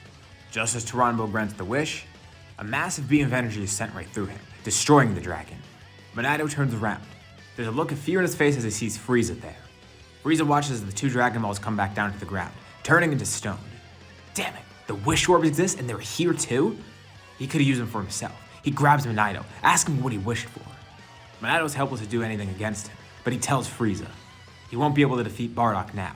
Bardock then appears behind Frieza, with his wounds fully healed. What is this? Manito apologized to Bardock, saying that he went against his request. He knows that Bardock didn't want anyone to become immortal. But it was the only way. Immortality? Frieza can't even process this. Immediately, he kills Manito, right in front of Bardock. He then turns to Bardock, launching a barrage of death beams. These beams pierce through Bardock, his chest, his head, everywhere in his body. He's completely skewered, and he screams out. But then his wounds, they heal immediately. It worked, and Frieza's shocked too. And he also just inadvertently made Bardock a bit stronger. Not just by hurting him, but also by showing him Manito's death. Bardock is enraged. He's already been infuriated, but now it's gone to a new level. The other Great Apes come over to the area, seeing what's happened, and they attack. Bardock's now stronger than before, having been healed twice by now. Frieza continuously tries to kill him, focusing on Bardock and not the other Saiyans. He even goes into his full power, trying to use all the abilities he can to actually kill Bardock. Bardock is maimed. He's continuously injured, and of course, being immortal doesn't mean he can't feel his pain. But he doesn't care, because he keeps coming back from death, and he knows he'll defeat Frieza this way. The others watch on too, horrified, and Frieza then realizes, well, if this isn't gonna work, he knows something that will. He can at least dispose of those other Saiyans. Only Bardock's immortal. And before he could even attack them, he's sniped again by Muesli and Granola. These two as well. You know what? These Cerealians, they'll be the first. He lifts up a finger, a death beam at Muesli. Bardock tries to jump in front of it, but it's already too late. It goes through him and then hits her. Granola looks on in disbelief. Frieza aims at him next, knocking Bardock away with a blast of compressed air. One of the apes runs over to Granola to save him. It's Leek. He gets shot by Frieza. Frieza begins laughing maniacally. He's lost all sense of sanity. He turns over to the others. They all try and attack in one last desperate attempt. But now the tides are turning. Everyone in Bardock's squad falls besides Tor. Nappa falls. And even when they're attacked, they still try to keep fighting. But Frieza's being brutal about it. He can't kill Bardock. But he can kill all these other Saiyans and make Bardock watch, helpless to do anything against it. Sure, he might have gotten a bit stronger from becoming immortal. But as he is now, his attacks are pointless against Frieza. If Frieza keeps attacking him, it's not going to accomplish anything. It's only going to make things worse. He makes sure to immobilize Bardock instead, continuously hitting him with attacks that don't injure him, but just keep him at bay. Bardock watches as his squad mates die, as well as the other Saiyans there, and all these people he's come to know over time. Frieza then makes eye contact with one of the Saiyans. It's a young one. He looks a bit determined, but also scared. And that hairstyle. Wait a second. That's his son. That has to be. He looks exactly like Bardock. He stretches out a hand, using telekinesis to bring Kakarot towards him. Gine tries to grab him to save him. But as she does so, Frieza puts up another finger, shooting her tail off as she reverts to her base form. Bardock is still kept at bay, and Gine tries to save Kakarot. She seems very fond of the Saiyan. Maybe she's the mother of this child. How cute. He's breaking apart this happy little family. He asks Bardock, who would he like to see die first? His spawn or his wife? Bardock tries to attack again. He's relentless, but still, his strength isn't enough, although he is getting stronger. His rage is reaching a new height, having seen all these people die now, and having him and his family threatened like this. He feels something weird within him. And Frieza's unamused. It's fun watching Bardock struggle, but he decides to try something. He throws Kakarot up into the sky. Quickly, Rat is able to grab onto him before Frieza could shoot him down, launching an attack back at Frieza that does nothing. It does distract him though, and Gine then jumps into attack too. But as she does so, Frieza simply draws a hand back, then extending it through her chest. What a pity. Her death would have been painless if she didn't resist. He tosses her aside, then looking at Bardock. He has a twisted grin on his face, but it begins changing. Bardock stares on blankly. His eyes widen, and the rest of the Saiyans can sense that something's wrong. Vegeta and Raditz look on. His power, it's increasing, isn't it? Raditz feels sorrow for the death of Gine, and he feels rage. He wants to go in and attack Frieza, but he knows he can't. Thankfully, he saved Kakarot at least, who's now unconscious. Raditz tries to control his rage, and hopes that Bardock can control his, but obviously Bardock has a much closer connection to Gine than Raditz does, and his reaction is a lot more visceral, for a lack of better word. The ground around him cracks. He looks over at Gine, then to Frieza. This has to be a nightmare. He looks over at Gine, then to Frieza. This rebellion, it was supposed to work. But all around him, it's just death. He looks to Gine, then to Frieza. What did he do? Did Bardock cause this? His eyes, they keep darting back and forth. Thoughts run to his head frantically.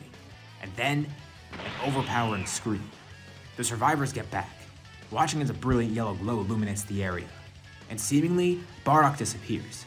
The yellow glow goes away too, then appearing above Frieza. Frieza can't react in time. He looks up, and all he sees is Bardock's face. The expression that Bardock has. The pure anger and malice. It actually kind of scares Frieza for a second, but then he notices too. That's not the only thing. His hair, it's golden. His eyes, they've changed color. His aura, he has a golden key around him. Frieza can't even process these thoughts. In the milliseconds that have passed since Bardock teleported over to him, it's already too late. He's sent flying down into the ground. A powerful punch connects with his face, once again creating another shockwave that knocks everyone back. But before Frieza even connects with the ground, Bardock then meets him there. Frieza can't even open his eyes in time. Bardock's knee connects with his back. It feels like it completely breaks. The force of this would be enough to send Frieza flying once again, but Bardock makes sure that doesn't happen. Before Frieza is sent flying upwards, Bardock grabs his tail, slamming him down into the ground with such force that it creates a giant divot. Vegeta, Raditz, and Tora look on, making sure to protect the unconscious Kakarot and Granola. And it hits Vegeta. That's it. He turns over to Raditz. This has to be a Super Saiyan, right? Well, yeah, but Raditz can't believe it. I mean, it does make sense though, the power that he's giving off, the transformation. Maybe it wasn't a legend after all, but a low-class Saiyan like Bardock? They're amazed. Tora thinks the same thing too, his squad leader. He always knew he was a powerful and formidable opponent. But this? He's never seen this, anything like it for that matter. The strength, the power coming off of him, it's unfathomable. And they could see what's happened, that visceral reaction that he had. Not to say that Vegeta, Raditz, and Tora didn't feel the same rage too. I mean, Tora just watched his whole squad die. But as for Vegeta and Raditz, they weren't particularly close with these people, although this battle has made them enraged, but not to the point of Bardock's rage. Consider the positions Bardock's in, his whole rebellion, everything he's worked towards, it's all falling apart right now. And on top of that, his squad mates are dead, his comrades. These people he saved, Muesli and Monito. And most of all, his wife. This was more than enough to make him transform, ascending beyond where he is now, becoming a Super Saiyan. Bardock didn't even realize it himself. He let his rage control him, bringing him to this point to fight Frieza. But he stops mid-battle and notices. His strength, it's increased so much, and he can see what's going on now. This overwhelming power within him, the one that exploded out not too long ago, without him even realizing. He's done it. He's become a Super Saiyan. But surprisingly, he doesn't even care. He doesn't care that he became a Super Saiyan. There's only two things that he's feeling right now, with one overpowering the other, the most prominent one being rage, with a touch of underlying sadness. And in terms of objectives, he doesn't care about the Super Saiyan right now. The only goal that he has right now is to kill Frieza, by any means necessary. As Frieza is continuously beaten by Bardock, to the point where he can't even fight back, he realizes this was a self-fulfilling prophecy. He did this. He should have finished off the Saiyan when he had the chance, but he didn't. He had that chance, even though Bardock escaped and started this rebellion. Frieza had them right there. He could have won. He could have just blown up this planet. He didn't need to make it personal. He shouldn't have let his emotions control him, and he shouldn't have spent time toying with Bardock. The fear he feels is amplified. Not just because the Super Saiyan exists, but the fact that he was the reason that it exists now. The fact that he created the Super Saiyan.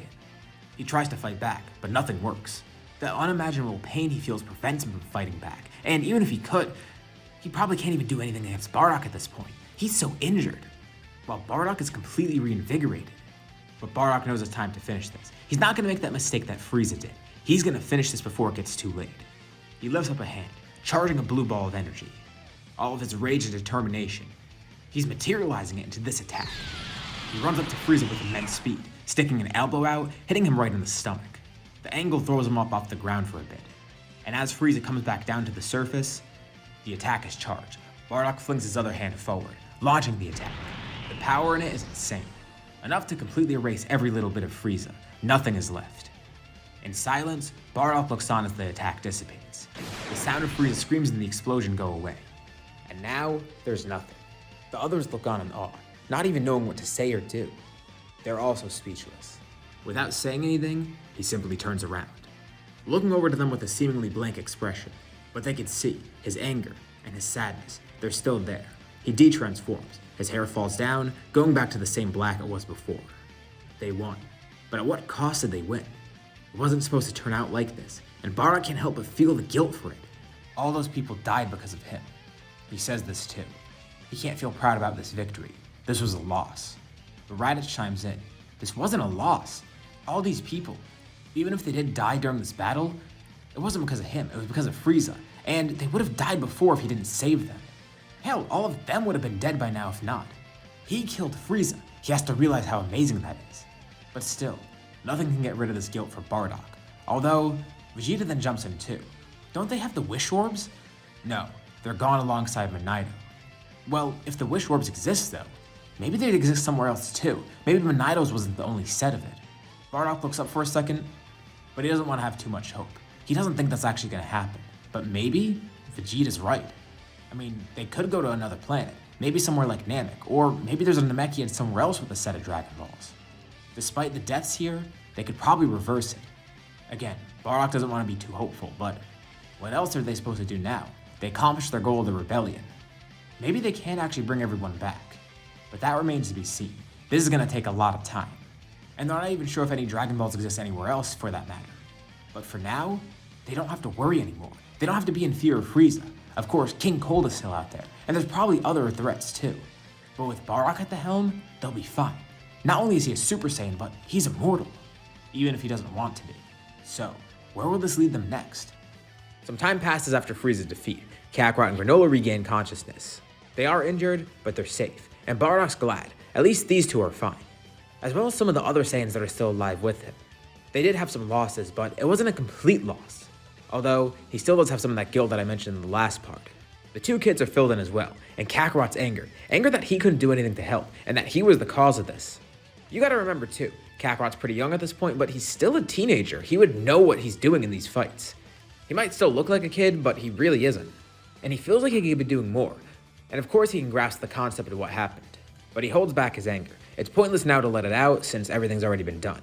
Raditz also feels ashamed too. He didn't show the same emotion. Seeing Kakarot react like this, it makes him realize he kind of regrets not knowing his family. Of course, this is pretty normal for Saiyans. They don't really care too much about their families and they just go off on their own, fighting in battle and whatever. But Raditz gets to see this connection his family has with each other. Kakarot reacting like that to Guinea's death. Bardock reacting like that too. It's so un-Saiyan-like. And something about it is intriguing to Raditz, but also it makes him sad. Should he have gotten to know his family better? I mean, it's not really his fault, but he thinks about it. He doesn't really know them too well besides Bardock maybe. But either way, even if he does decide he wants to get to know them better and grow closer to them, maybe he can be different. This is his chance after all. I mean, he's here with his brother and father after all, and he is one of the survivors of this whole Frieza thing, so maybe he can make up for that. Of course, Guinea's gone, but they're trying to bring her back, and he can still at least bond with these two. The other Saiyans try and pick up the pieces, recuperating and all, as well as getting healed. They're surprised all the stuff here is still intact, as well as all their resources. Frieza could have easily blown up this rock floating in space as well as everything around it, so it's surprising that they made it out decently okay. But where do they go from here?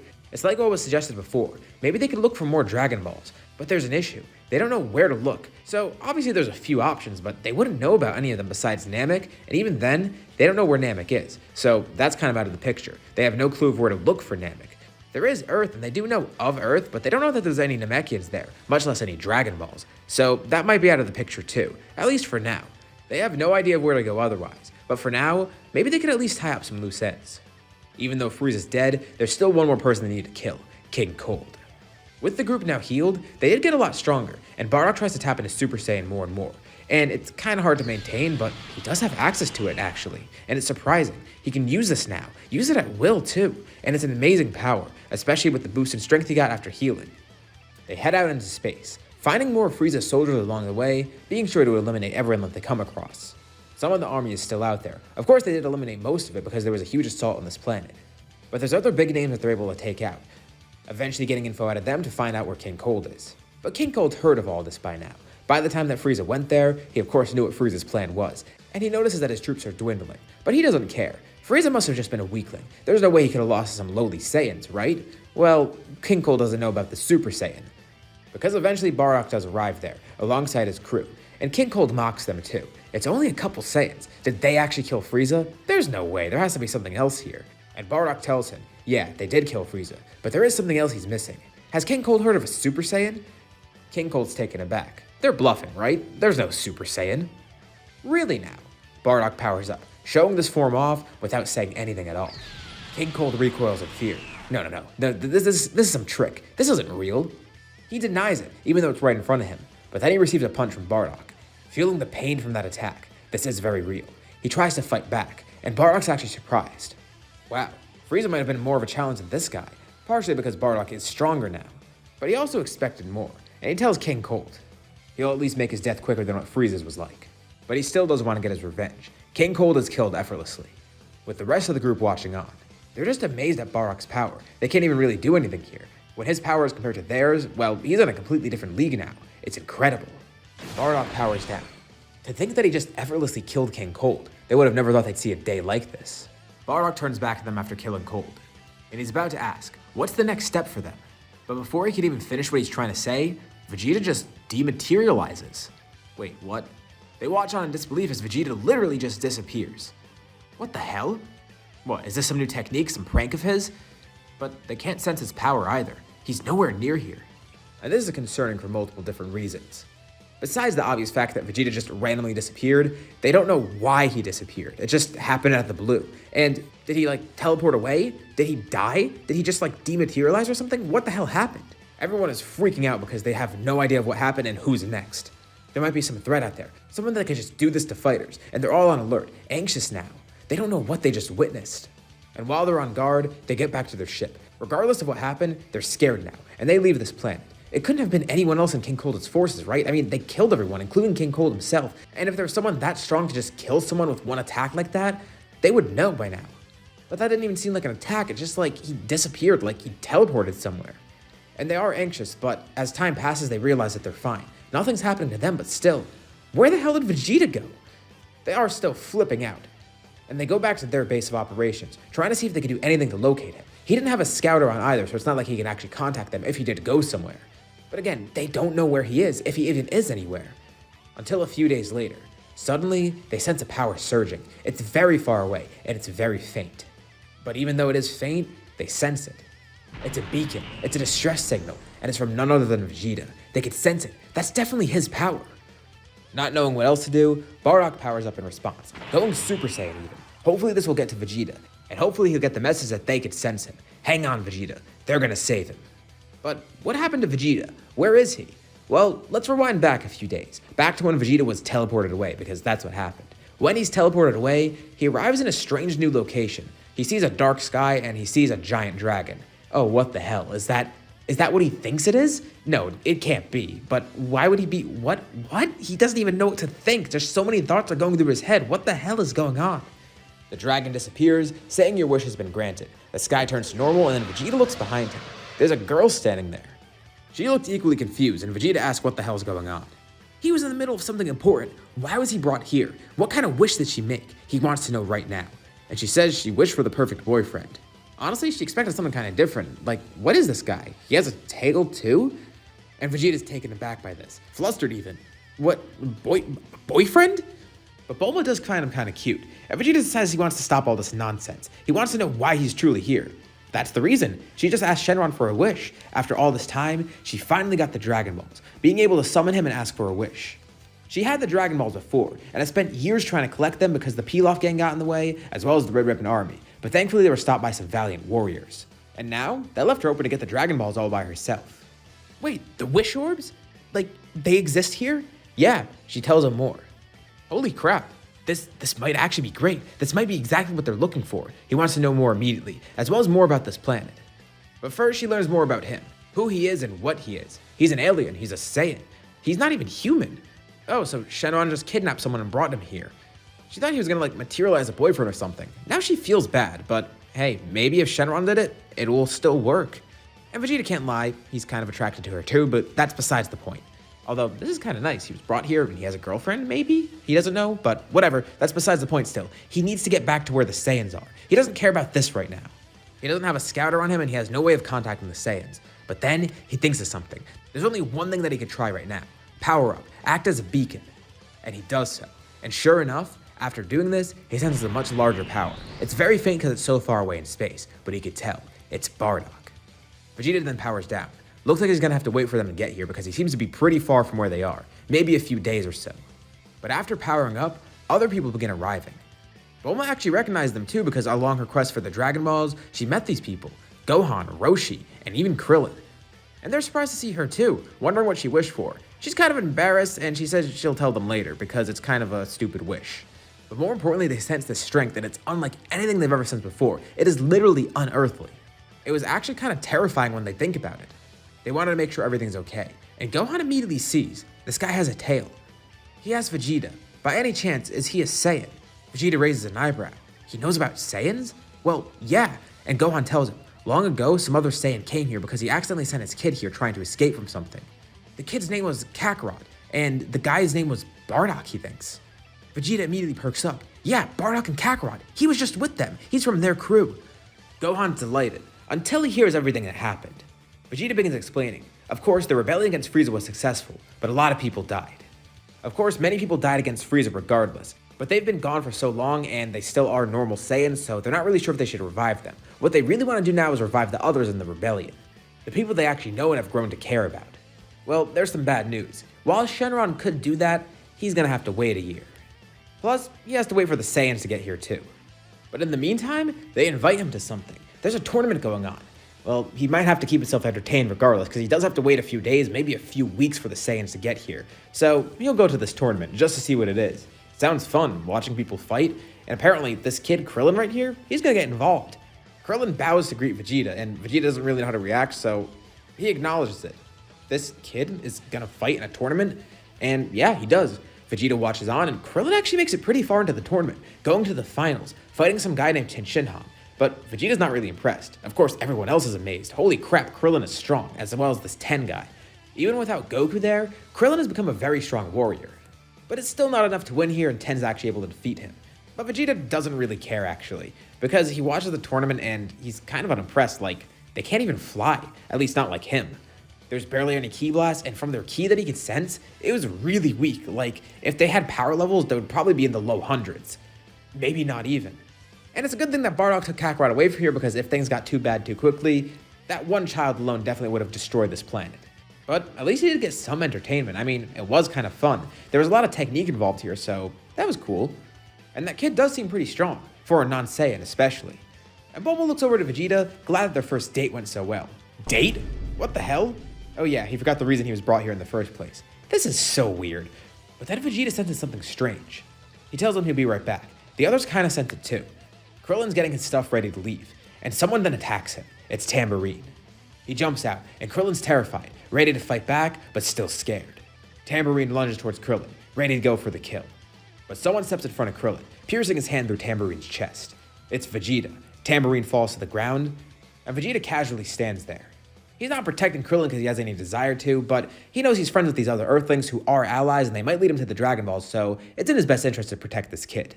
Krillin profusely thanks him, and Vegeta doesn't really know how to react, but again, he acknowledges Krillin. Krillin is absolutely amazed by his power, how casually he did that.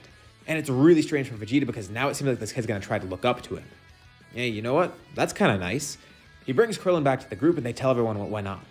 They're under attack by King Piccolo's forces. King Piccolo is still awakened, but there's a big issue here for him because the Dragon Balls aren't active right now.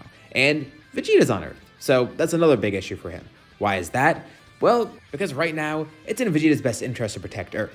And this is a really simple task. He goes around killing Piccolo's children. They look freaky as hell, they aren't demons after all, but something about them is familiar, and he can't really put his finger on what it is, until he gets to King Piccolo himself. That's what it is. He's not a demon, he's a Namekian. He must have something to do with the Dragon Balls, so he makes sure to defeat him but not kill him. He wants to keep him alive just in case he's related somehow, and Vegeta asks, what does he know about the Dragon Balls? King Piccolo is mortified, being defeated so easily. And he does know about the Dragon Balls, telling Vegeta, if he kills him, the Dragon Balls will go away too. He's linked to them after all. He used this as a bargaining chip, but really this means Vegeta's just gonna take him as a hostage now. This guy's evil, so he doesn't really care, and he's related to the Dragon Balls, so he needs to keep him alive for the time being. He drags Piccolo to the rest of the group. Okay, he defeated this guy, and he doesn't want to kill him. And they just look on stunned. He defeated King Piccolo. King Piccolo, that guy that was rumored to be so destructive. Yeah, this guy's really weak in comparison to him. They realize how far beyond Vegeta is. Holy crap, this guy is strong. Vegeta actually chuckles at this. It gives him kind of an ego boost. Yeah, these people are weak, but he's looked at as basically a god to them. And he tells them, this is the great power of Prince Vegeta. Prince Vegeta? This makes Bulma even more elated. She's gonna be a princess. Vegeta recoils again, not really knowing how to react to this, but again, she is kind of attractive, and she'd wish him here as a perfect boyfriend, so if the dragon thought they'd be perfect together, hey, who knows?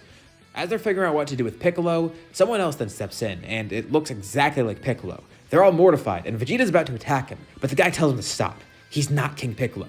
He can explain this. He looks over to King Piccolo, and Piccolo chuckles. Oh, Kami is here. No matter what he does, he won't stop him. King Piccolo will regain youth and take over this planet. Kami asks him how that's going for him, and King Piccolo has no response. Kami then takes a lot of his energy to seal him away, which allows him to survive and means they don't have to worry about King Piccolo anymore. Although that was draining, but it still worked. And he asks who Vegeta is. He knows that he's been here because he sensed him after all. And he wants to know why Vegeta wants the Dragon Balls. He can sense maliciousness within him, although it's subtle. It's like it's changing somehow. But they say Vegeta can't be malicious, he saved them after all. But Vegeta begins explaining more about who he is and his backstory. But even though he was a bad guy before, he could change, and Gohan even comments too. Look at what they did, they killed Frieza, he was a terrible guy, at least from what he knows. Yeah, that's kind of true. And even though Vegeta has maliciousness in his heart, maybe they could trust him. And Gohan says, if he's anything like that Bardock guy, well, Bardock seemed like a pretty good person from what little he knew of him. And Vegeta seems great too. And Bulma, even though she's embarrassed, reveals what she wished for. Shenron considered him a perfect boyfriend for her. He must be good. And with all this deliberation going on, Vegeta then senses something nearby, with everyone else looking on too. There's a bunch of strong powers coming to Earth, and Vegeta could recognize who it is. It's the Saiyans. He tells them they're here. He gets why they're suspicious of him, but he said they could judge for themselves. They'll get to meet these warriors in person, and they watch as the ship lands nearby, with Gohan looking on as Bardock steps off with that kid Kakarot from before. Grandpa Gohan's there. I guess really we shouldn't call him Grandpa Gohan because he's not anyone's grandpa. So Gohan here. It's weird to get used to, but Gohan greets Bardock and Kakarot. Seeing them, he immediately recognized the two, and he's glad to see them. Not only to see that Bardock's okay, but that kid that he found before. He's grown up a bit. I mean, he's still small. He's still a child, kinda, which is weird because it's been a while since he saw him, but he just guesses that Saiyans age differently. And Kakarot actually does remember him. I mean, Saiyans have really good memories, so it's nice to see this guy too. The guy that basically saved his life, because otherwise, well, he would have been destroying the planet and someone would have probably come along and tried to kill him. And everyone else meets the rest of the Saiyans. All the humans there get to meet up with them.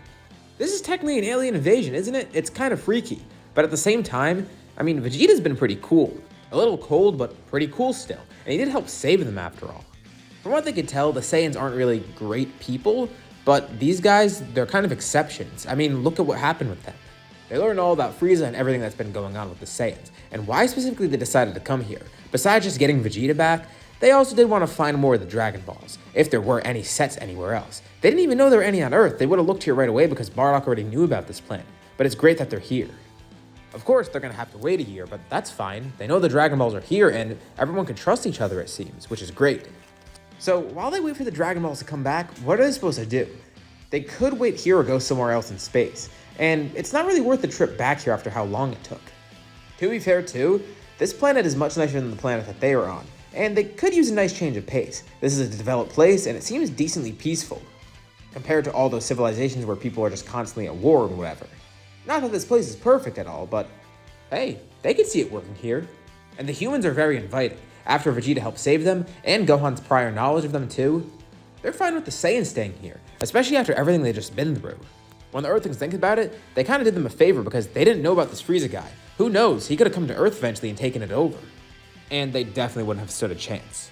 The Saiyans are fine staying here as long as they have good places to train, and Bulma says she could help, especially for her new boyfriend. Vegeta's still weirded out to hear that he's a boyfriend, but he's also kind of into it. He doesn't know if he likes this Bulma woman, but kinda he does. It's gonna work out, don't worry. Anyways though, Vegeta did mention before that the gravity here on this planet is weak, and she remembers a tidbit bringing it up. Well, if the gravity here is weak, why not increase it? She can create a room probably that changes the gravity for everyone. Oh, that would be great. They could train 10 times gravity. No, not just that. She can make it go even higher. She could probably make a room that makes 20 times, 30, 40, 100 times gravity. So it would be even better than what Planet Vegeta was like. And yeah, they'd definitely be up for this. That would be a really cool and efficient way to train. They didn't realize the humans were actually this advanced. Of course, they've seen crazier stuff, but this is a really good idea. Hopefully it works out, and it does. Bulma's able to make the room, and everyone begins training in that. Kami's also intrigued by the Saiyans. He judges them. Well, he looks into their minds and stuff, trying to sense any sort of evil within them, and of course, it is there. He knows their history. They were pretty upfront about it, especially Vegeta. But he could tell now, something's changing within them. They do have that maliciousness within them, it's kind of inherent. But they also are becoming good. It seems like they're fighting for a noble cause, which they are. And their mission has been accomplished. Right now, they have no ill will. Even Vegeta softened up a bit, which is surprising because he only just recently joined the rebellion. Seeing Frieza die really helped him out too, but also being on this Earth for a while, it was nice. As for training, the humans do kind of want to join, such as Krillin. But the training for the Saiyans is way beyond the level of anyone here. He even tries to train with Kakarot and Granola a bit. They're kids and they're kind of around his age. Krillin's definitely a lot weaker compared to them, but they do like training with him. He seems pretty smart as a fighter, so maybe he can teach them a few things. And it will benefit Krillin too. Krillin's got kind of a weird outlook on the Saiyans here. This is kind of shown in the last part, but he actually kind of admires them, especially Vegeta after seeing everything he's done. You also gotta remember, Vegeta literally just saved his life too. If Vegeta weren't there, Tambourine would have killed Krillin. He might not be the nicest or softest guy, but he's good. Krillin likes him, and his power, it's insane. All the other Saiyans are just like him too, and apparently Vegeta's not even the strongest. That Bardock guy is. And that same guy, Bardock, he could transform. His hair turns golden and his eyes turn blue or something, and he's crazy powerful when he transforms. They've never seen anything like it. They've seen transformations, but not like this. The rest of the group actually started admiring the Saiyans too, which is funny because no one ever really admires the Saiyans, because they are genocidal maniacs after all, or at least they once were. But now, they're completely different. This rebellion, it not only helped them defeat Frieza, but it changed them as people. Even the harshest of the Saiyans, at least the ones that are still alive, Vegeta's a perfect example of this. Imagine if he was teleported here to Earth before he joined that rebellion and saw Frieza defeated. Earth would have probably been blown up instantly, as long as Vegeta had an escape plan. Jokes aside though, the humans of course don't know how much they've changed truly, but the Saiyans do know. It's such a weird path for them. They never would have thought they'd end up here. Well, the fact that they're alive at all is crazy too. Not just surviving Planet Vegeta's destruction, but also killing Frieza, or at least taking part in it. And as I did mention, the humans are obviously way behind in terms of training, specifically Krillin. This also kind of puts things in perspective with how strong the Saiyans are. Pair the two and you see what I mean, like look at the story here on Earth. It's still pretty early on, we're not even at the 23rd World Tournament yet. And we already have someone who's a Super Saiyan, and the rest of the Saiyans are really powerful thanks to all their great training and such. They're years ahead of where they should be in terms of strength. And even if they weren't, the Saiyans would be strong regardless in comparison to the humans, but I digress. As they wait for the Dragon Balls, the training gets more and more intense. Utilizing gravity training is actually pretty great, and they're able to work their way up pretty quickly. In the meantime, this is a great way for them to get stronger. And actually, being here instead of on that planet that they were on, this is better. Of course, they do have the resources too. They did bring their healing pods and such, just in case. Combine that with more intense training here, and the prior knowledge and experience and power that they got from fighting Frieza, and you got a pretty good combo. This of course really helps out Krillin too, and Roshi's glad to see his student grow so strong. Gohan's just amazed too. Same for Kami. He keeps an eye on the Saiyans just in case, and it seems like they're pretty much okay. Even if Krillin ended up training with him, he even acknowledges that training with the Saiyans was probably better for him. Look how strong he's gotten. Oh yeah, and Vegeta and Bulma do end up together. Vegeta's a little weirded out first still, but eventually he does warm up to it. The two blend together pretty well, I mean we saw this in canon. Even though this is earlier on, Vegeta has softened up a little bit thanks to the rebellion. He's still pretty harsh, but if anyone could tame him, it would be Bulma. And after all this time training and waiting, the Dragon Balls eventually do come back. So they go on a nice little hunt. With the Saiyans there, it's actually pretty easy. They're so fast that they're able to fly around the Earth really quick. And that's another thing, the fact that they could fly too. They've seen people fly before, but the Saiyans do it so efficiently. And it's something that Krillin's able to pick up on. And probably Yamcha too. I am going with the idea that Yamcha's still training here and probably would end up with Roshi at some point. So whenever I've been saying humans in this video, I'm referring to Krillin and Yamcha. Tenshinhan and Chaozu are pretty much out of the picture, due to how everything has changed so far. Tangent aside, they all gather the Dragon Balls, and then they summon Shenron. It's amazing for everyone to see this dragon. Briefly, they did see the one that Minato summoned, but they were kind of far away and it was in the middle of a big fight. They're seeing this one up close, and he's different. It's Shenron. This is insane. They can't believe what they're seeing. And they were worried that they could only wish back one person at a time, but no, they can actually wish back the entire group at once. Oh yeah, and short note here. So I know Shenron can't bring back a group of people if they've been dead for more than a year. It would probably have to be one at a time, but just to make things simpler, let's say this happens. Who knows, maybe Kami could have upgraded the Dragon Balls, Shenron's feeling generous, something like that. There's been crazier wishes made in the series, so this isn't too outlandish. And also, come on, Shenron's not gonna be that strict. It's been over a year, but like a year and a month, not like multiple years. We'll let this slide here. Anyways, Shenron grants the wish, and everyone's brought back. Although, obviously they're not gonna be brought here. They're revived at the place they died, on that same planet that they fought Frieza on. Oh, so they can't actually confirm that anything happened, but they trust his word. I mean, it's a giant dragon that just appeared out of thin air, so they can't say it's wrong. They didn't account for this though, but whatever, they were gonna go back there anyways. At least, some of them were planning to. Obviously, they want to see the rest of their group and all, but some of them are actually deciding that they want to stay here on Earth, specifically Vegeta. Honestly, he doesn't really care about sticking around the group too much anymore. Yeah, it's nice being with the Saiyans and all, especially training with them, but here on Earth, he has better training facilities already. Plus, his girlfriend's here, so he wants to stick around. It's so weird seeing Vegeta be like this, but Vegeta frames it so it mostly seems like he just wants to stay here to train. Also, he mentions the Dragon Balls, saying that he wants to get immortality, but that's not going to happen. It's really for Bulma. It's a weird decision for him too, but also consider the fact that there's no Frieza left. He's not working for an army and he has no obligations. And since Frieza's defeated, why does it matter if he stays here and trains instead of out there? He can do whatever he wants. And he does make a good point. As for the rest of the Saiyans, they decide they're going to go with Bardock. Especially Raditz because, like I mentioned before, he does want to take this opportunity to get to know his family better.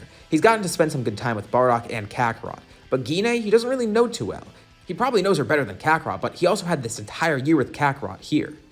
And again, he doesn't really want to take these things for granted anymore, especially after what I mentioned before. But there is one person that makes a really surprising choice to stay on Earth. It's actually Kakarot. And Bardock wonders why he wants to do so, but Kakarot explains, well, it's kind of like what Vegeta said, training here seems fun. And as weird as it sounds, he's kind of found a friend in that Krillin guy.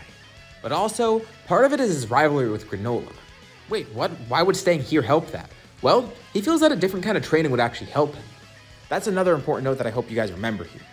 Kakarot and Granola have been rivals for a while. They're around the same age, have been training together, and are around a similar strength. And Kakarot feels this will benefit him best.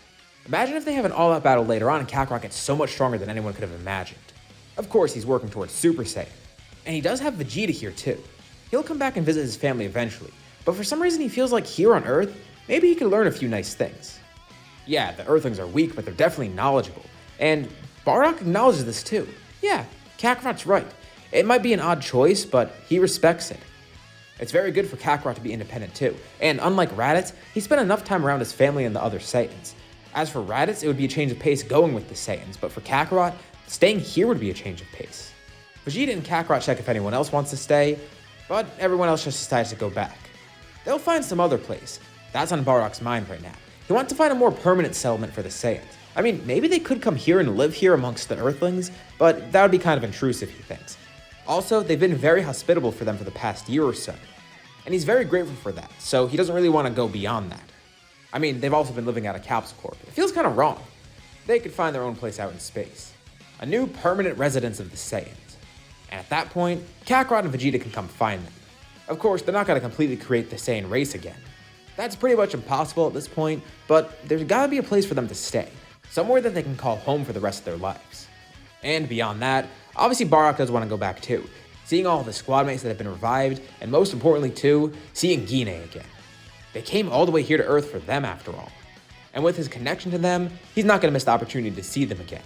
So for now, Kakarot and Vegeta are going to part ways with the Saiyans. The group says their goodbyes, wishing each other luck. They don't know when they're going to return, but it will be eventually. But for now, Kakarot and Vegeta are going to start this new adventure on Earth. Probably not together, but they're still going to be on the same planet at the same time. And they will be crossing paths. And it's weird. Vegeta actually doesn't know Kakarot too well. Maybe this will be a better chance to get to know him. For a low-class warrior, especially one that's the son of Bardock, that same guy that was so strong, it could be interesting to get to know him better. He's still got a lot of room to grow. And he wonders, was Bardock a fluke? A low-class warrior getting that strong? Was that just a one-time thing? Or is that something that's going to happen again with Kakarot, maybe even Raditz too? Who knows? Only time will tell. Vegeta resumes his training in the gravity room, while Kakarot, he finds a new place to go to. Krillin feels like he might enjoy the Turtle School. And hey, maybe later on they could even go see Kami. This type of training won't be focused on pure strength. That's what Vegeta's focused on right now. As for Kakarot, he wants to get Super Saiyan like his father, and he feels that maybe this would be a nice way to get it, going a different route, looking more towards technique and such. It's a weird choice, wanting to become a better martial artist.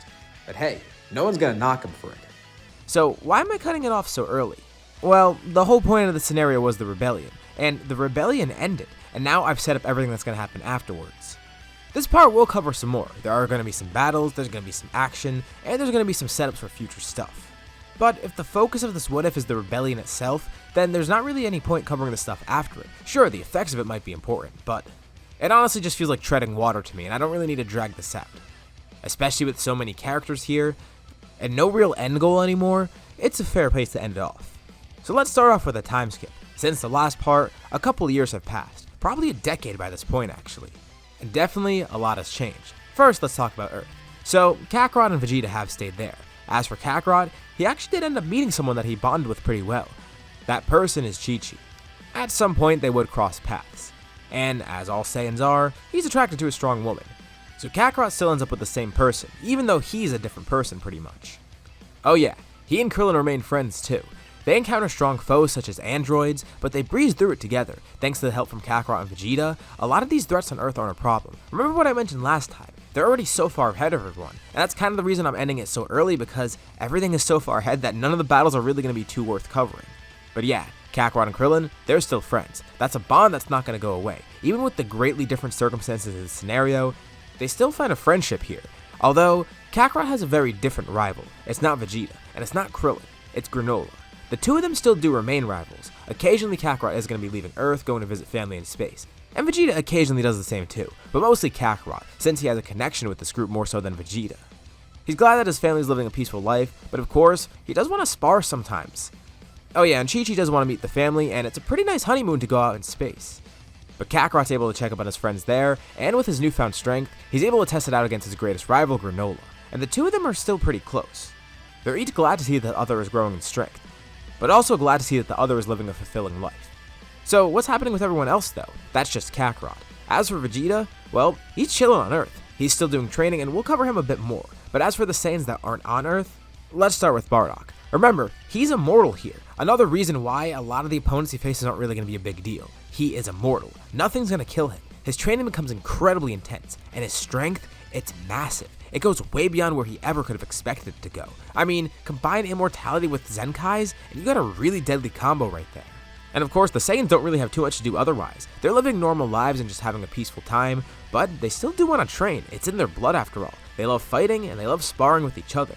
And it's great for Bardock. He's essentially a living punching bag. It's not really that amazing. I mean, he's still going to feel the pain of it, but he grows really strong by training like this, and it lets him train at much higher levels without having to worry about his safety, because there is no such thing as that anymore. He's safe regardless. He's not going to let the power get to his head. He was worried at first about the wish, but since it did help him defeat Frieza, he's fine with it, and it was kind of a last resort. Minato made the right choice here. And if he feels it's bad, he could always reverse it, and the other people can too. They have access to the Dragon Balls. But Bardock's actually going to utilize this as a training tool. Unsurprisingly, being immortal is a really great tool in training. The rest of the group flourishes as well. Oh yeah, and by now, everyone's definitely going to have Super Saiyan. With this great time skip, there's going to be a certain point where some people would start to earn it. Vegeta, Kakarot, and Raditz would be some of the first, as the others follow suit. Even the members of Bardock's squad and Gide are going to be getting it too. Thankfully, they don't have to utilize this power, but it's nice to have it as insurance. It's funny because according to what Kakarot's saying, Earth has had way more threats than anyone out here in space. After the defeat of Frieza, they haven't really come across anything too amazing. At least not up until now. After one of Kakarot's visits, he and Vegeta leave going back to Earth. And there are two villains watching. Well, I'm not really sure if we should call them villains. You'll see who I mean. They're not sure how many Saiyans just left, but they know that this group is split up, and this is a perfect time to strike. Two ships land on the planet, two familiar faces. It's Paragus and Broly. Paragus has tried to hone Broly's power as much as possible, and he tells Bardock he's here for his revenge. And now, this is something that Bardock didn't really expect. He completely forgot about them out in space, and Broly might actually be a formidable foe. Paragus? Nah, he's not going to care about him. But Broly? Yeah, he might be tough to deal with. So, Bardock gets ready to fight, with the rest of the group also following. And Paragus can already tell, they have gotten stronger, but like Bardock said, he told Paragus he would kill him next time he comes here, if he hadn't calmed down. And of course, he hasn't calmed down. Well, whatever. Bardock's not going to feel bad about this then. He gave Paragus his warning, and he told him again. If this is how Paragus wants it to be, then so be it. Paragus sicks Broly on everyone, and Bardock goes in alone. He tells everyone to let him handle this. Of course, they would love to fight Broly, but he's unpredictable and strong. It's too dangerous for them. For Bardock, it's nothing at all. Well, at first it kind of is an issue. Broly has his wrathful form now. Something that he's had, but now he has better access to it, better control in it. It's not like he's mastered it or anything, he still is a little bit berserk with it, but the power of it is all that really matters here in this battle. He doesn't care that it takes control of him, or at least Paragus doesn't. He wants Broly to utilize this form. Worst case, he'll just be electrocuted. And the fear of that is essentially what led Broly to getting better control over this form. Control equals no electrocution. It's a very terrible way of training him, but it did work. And Bardock takes note of this too. Broly is stronger, but he wonders at what cost. He knows Saiyans are cruel, but he can't believe Paragus would treat his son like this, just over some petty grudge. Broly does have the upper hand at first, even with Bardock having Super Saiyan. And something weird happens mid-battle, something that Paragus didn't expect. He welcomes Broly to attack him, and Broly begins attacking with all his might. And Bardock is taking the full force of every single hit, and Paragus just watches on. Why is he doing that? Is he stupid or something? Does he have a death wish? This definitely isn't something he could handle. He can't just be cocky and take all of Broly's attacks. That's such a stupid strategy. And the rest of the group watches on too, pretty unamused. And Paragus wonders why they don't care. Bardock is dying. Broly is mutilating him right now. He tells Bardock he always thought he was insane, but not this insane. Really? He's the insane one? He asks Paragus to think about what he's really saying, and this only pisses him off even more. But as Paragus continues watching this beatdown, he sees Bardock is healing. Every time he takes some significant damage, it just restores. He's healing somehow, instantly in fact. Everything Broly is doing is accomplishing pretty much nothing. Broly is getting frustrated, getting a little bit stronger too as he gets angrier. But at some point, Paragus has to call it off. He doesn't want Broly to die here, so he pulls out the remote, electrocuting Broly, noticing that he's losing control of himself. And Bardock tells him why'd he do that. He was about to stop Broly himself with his own power, the power that he just collected from this beatdown. Paragus demands to know right now what just happened, and Bardock explains. They're not going to defeat him that easily. First, he explains the fact that he's immortal, and then he explains why he's immortal. They defeated Frieza. He was right. Paragus is wrong. And the best part is, Vegeta actually did help them. He was so against having Vegeta help, but really, Vegeta was a better asset than Paragus could have ever been. And Bardock says too, Paragus had his chance. Right now, he's not an important asset. They can kill him right now and that wouldn't really even matter. Just because he's a Saiyan doesn't mean they need to keep him alive. It would be better to just kill him off right now. But Bardock isn't some cold-hearted brute anymore. Unlike most Saiyans, he's grown to actually have a heart here, or at least be more logical, and he gives Paragus one last chance. He sees that Paragus is infuriated. And even though he didn't physically defeat Paragus, which he could do pretty easily, he did mentally defeat him. He could tell. Paragus has given up. And Bardock hopes that he can think rationally right now, so he gives Paragus one last chance. Join them, or he and Broly will both die here and now, because there's no other reason to keep them alive. It'll be a risk if anything. As much as he hates to do it, Paragus does admit defeat, and he says he'll stick with them. He doesn't want to admit it, and he won't admit it, but Bardock was right. They did defeat Frieza, and the fact that he did that, well, that does earn some of Paragus' respect. Not a lot, but some. A little bit is there. Plus, they know not to mess with Bardock. There's no reason to just die needlessly here when they could just join. Broly's not even really an issue. He does whatever Paragus does. It's Paragus' pride that's holding him back. All they need to do is put that pride aside for a little bit, and then just join the group, see what it's about. And look what they're doing. They're living normal, peaceful lives. Paragus could easily have that too. So, they end up joining Bardock's group. As time continues going on, Bardock's power continues to skyrocket even further and further. In case it wasn't obvious enough, that fight with Broly gave a really good boost for power. But most importantly, he's enjoying a nice life with his family and his squad. And now they have Paragus and Broly there too. Of course, they do calm down a little bit as time goes on. Again, it's only really Paragus. Broly wasn't that much of an issue. He's easy to turn over. Although, we haven't really covered Vegeta yet, so let's go back to Earth for a bit. As Kakarot and Vegeta return there, well, they're basically fine. Their lives are going really great. Kakarot's got a fiancée who eventually turned into a wife, and Vegeta and Bulma, that ended up working. I mean, a magical wish-granting dragon with insane power did put them together after all, so they probably were a decent match in the first place. But the two of them are in loving relationships, and they actually have a common friend, Krillin. And as for Krillin, there is something a little bit different about him here. He still admires Vegeta, a lot. If you remember back from before, Vegeta basically saves his life and Krillin looks up to him. He's his idol. It's such a weird thing to think of, but that's how it is in the scenario. He's developed a frankly odd student-teacher relationship with Vegeta, something that you'd probably never expect, while also still being friends with Kakarot. That awesome stuff that Vegeta did when he first arrived on Earth, yeah, Krillin's never gonna forget that, especially him saving Krillin's life. And Vegeta is glad to be viewed so highly. It is a bit weird at first to have someone idolize him like this, but he is a prince after all. He's gotta get used to it. As royalty, he does kind of deserve this respect. Now, Krillin's not going to be fanboying or simping for him all the time or whatever, but it's more so that he admires Vegeta and aspires to be a lot like him. That power, he can get some of it from Vegeta by learning from him. Or at least he hopes so. It's a great next step in his training too, even if it does seem a little bit fanboyish. And like I mentioned, the androids are stopped. With these three amazing fighters working together, two of them being way stronger than they were normally, yeah, the androids aren't really going to be an issue. Meaning there's also no future time traveler because there's never a need for that. All that happens here is probably androids 19 and 20 showing up, and they get easily defeated. Just as quickly as they appear, they're dispatched. Oh yeah, and I know this is a common theme for my scenarios, but here there's really no reason for the Boo saga. It's very easily avoidable. You have Vegeta and Kakarot here, but there's no way that Babbidi's going to be able to possess either of them. Being raised as Saiyans, they do still have some of that evilness within them. They're not purely good people, but they have no desire to be possessed, and they're strong enough to counter it. That's even if that happens and they don't just stop Dabur immediately. And as for their families, they're probably still going to end up having kids. Vegeta has Trunks, and as for Kakarot and Chi-Chi, they probably would have a kid too, but this is going to be way later than Gohan was actually born. And also, he wouldn't be named Gohan here at all. There's no real reason to name him that. If anything, Kakarot would probably give him a Saiyan name. He can call him Kakarot Jr. He can call him Bardock, maybe. Or name him after his uncle, Raditz. No, he needs his own unique name.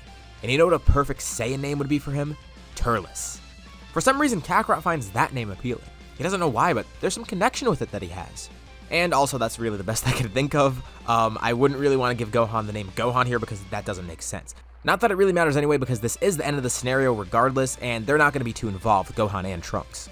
Or Turles and Trunks, I guess. It's just worth mentioning because I think it's kind of funny. So we've basically breezed through Z. What happens next? Well, at some point, Beerus is going to wake up, seeking out the Super Saiyan God. And it seems to be perfect timing. All the Saiyans are in one place. They're having a reunion on Earth. Kakarot and Vegeta welcome them there. Bardock and Gine do visit from time to time after all. I mean, their son and grandson is there. But this time, the whole squad's going. They want to see what Earth is like. They have been, but this is going to be a time that they're actually staying there, which will be nice. Although it's not just all the Saiyans there. There's someone else too. Beerus and Whis show up. And it's not just Vegeta that knows about him. There's probably some other Saiyans that do know of Beerus because of that interaction that he had with King Vegeta. Maybe they've heard of him, or they've even seen him up close. Of course, some others wouldn't know who he is, like Kakarot and Granola and Kakarot's family. They're not going to have any idea of who this guy is. But the fact that they see the Saiyans cowering in fear at him, yeah, that makes them also cower in fear too. Although people like Chi-Chi and Bulma probably wouldn't care too much.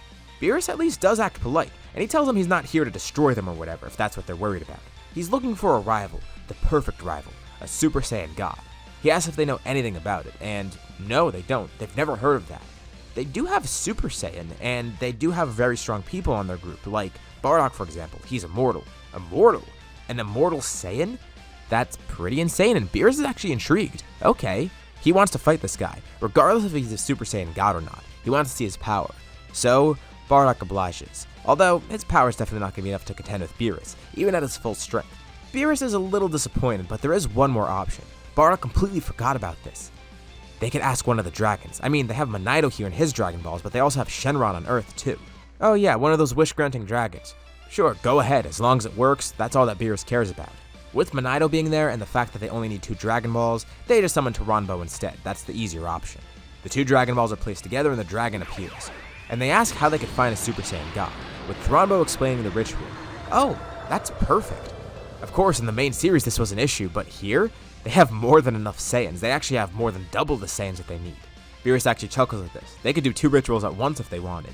But Whis says not to get too ahead of himself. They need to make sure at least one of the rituals works in the first place. So, the ritual is formed. It's going to be done on Bardock. Raditz, Gine, Kakarot, Vegeta, and Nappa all join hands. They'll perform the ritual on him. They all channel their power into Bardock, and sure enough, it ends up working. Beerus looks on stunned. He's elated, beyond belief. He has a rival, a Super Saiyan God, and the best part is, he's immortal. An immortal and godly rival. He must still be dreaming. This is amazing. Of course, his power isn't at the same level as his right now, but he could easily be whipped into shape, especially with him being immortal and all that time they could spend training. And Bardock is just as excited too. He never thought this would happen. This is such a weird thing to even think of. So unexpected and a little bit terrifying, but also, the potential's insane, and he's ready for it. The 2 of them, they could fight together for eternity, get so much stronger, get so much enjoyment out of the battle. Beerus thanks everyone, and he turns to Bardock. Come join him on his planet, please. And Bardock takes one last look at his group. This isn't a permanent goodbye, but this seems right for him, and they can see how happy he is. He works so hard for everything. He deserves this. Bardock powers up again, turning to Beerus and nodding. The eternal rivalry between these 2 gods is only just beginning. But where this rivalry begins is where this series ends. So this is where we'll end off for now. So, what did you guys think about this part in the series as a whole? If it ever continues, what do you think would happen next? Leave any thoughts and comments below. I'll be sure to check them out because I'd love to see what you guys think. As always, if you liked the video, be sure to drop a like. And let's try to hit that like goal from the beginning of the video so it lets me know that you want to see more videos like this one. And it also really helps with the channel. If you haven't already, why not subscribe? As well as hitting the bell icon to be notified about any future uploads of my channel, including more parts of this series or any other videos like it. Anyways, thank you all for watching, thanks for supporting the scenario all the way through, and I'll see you all in my next video.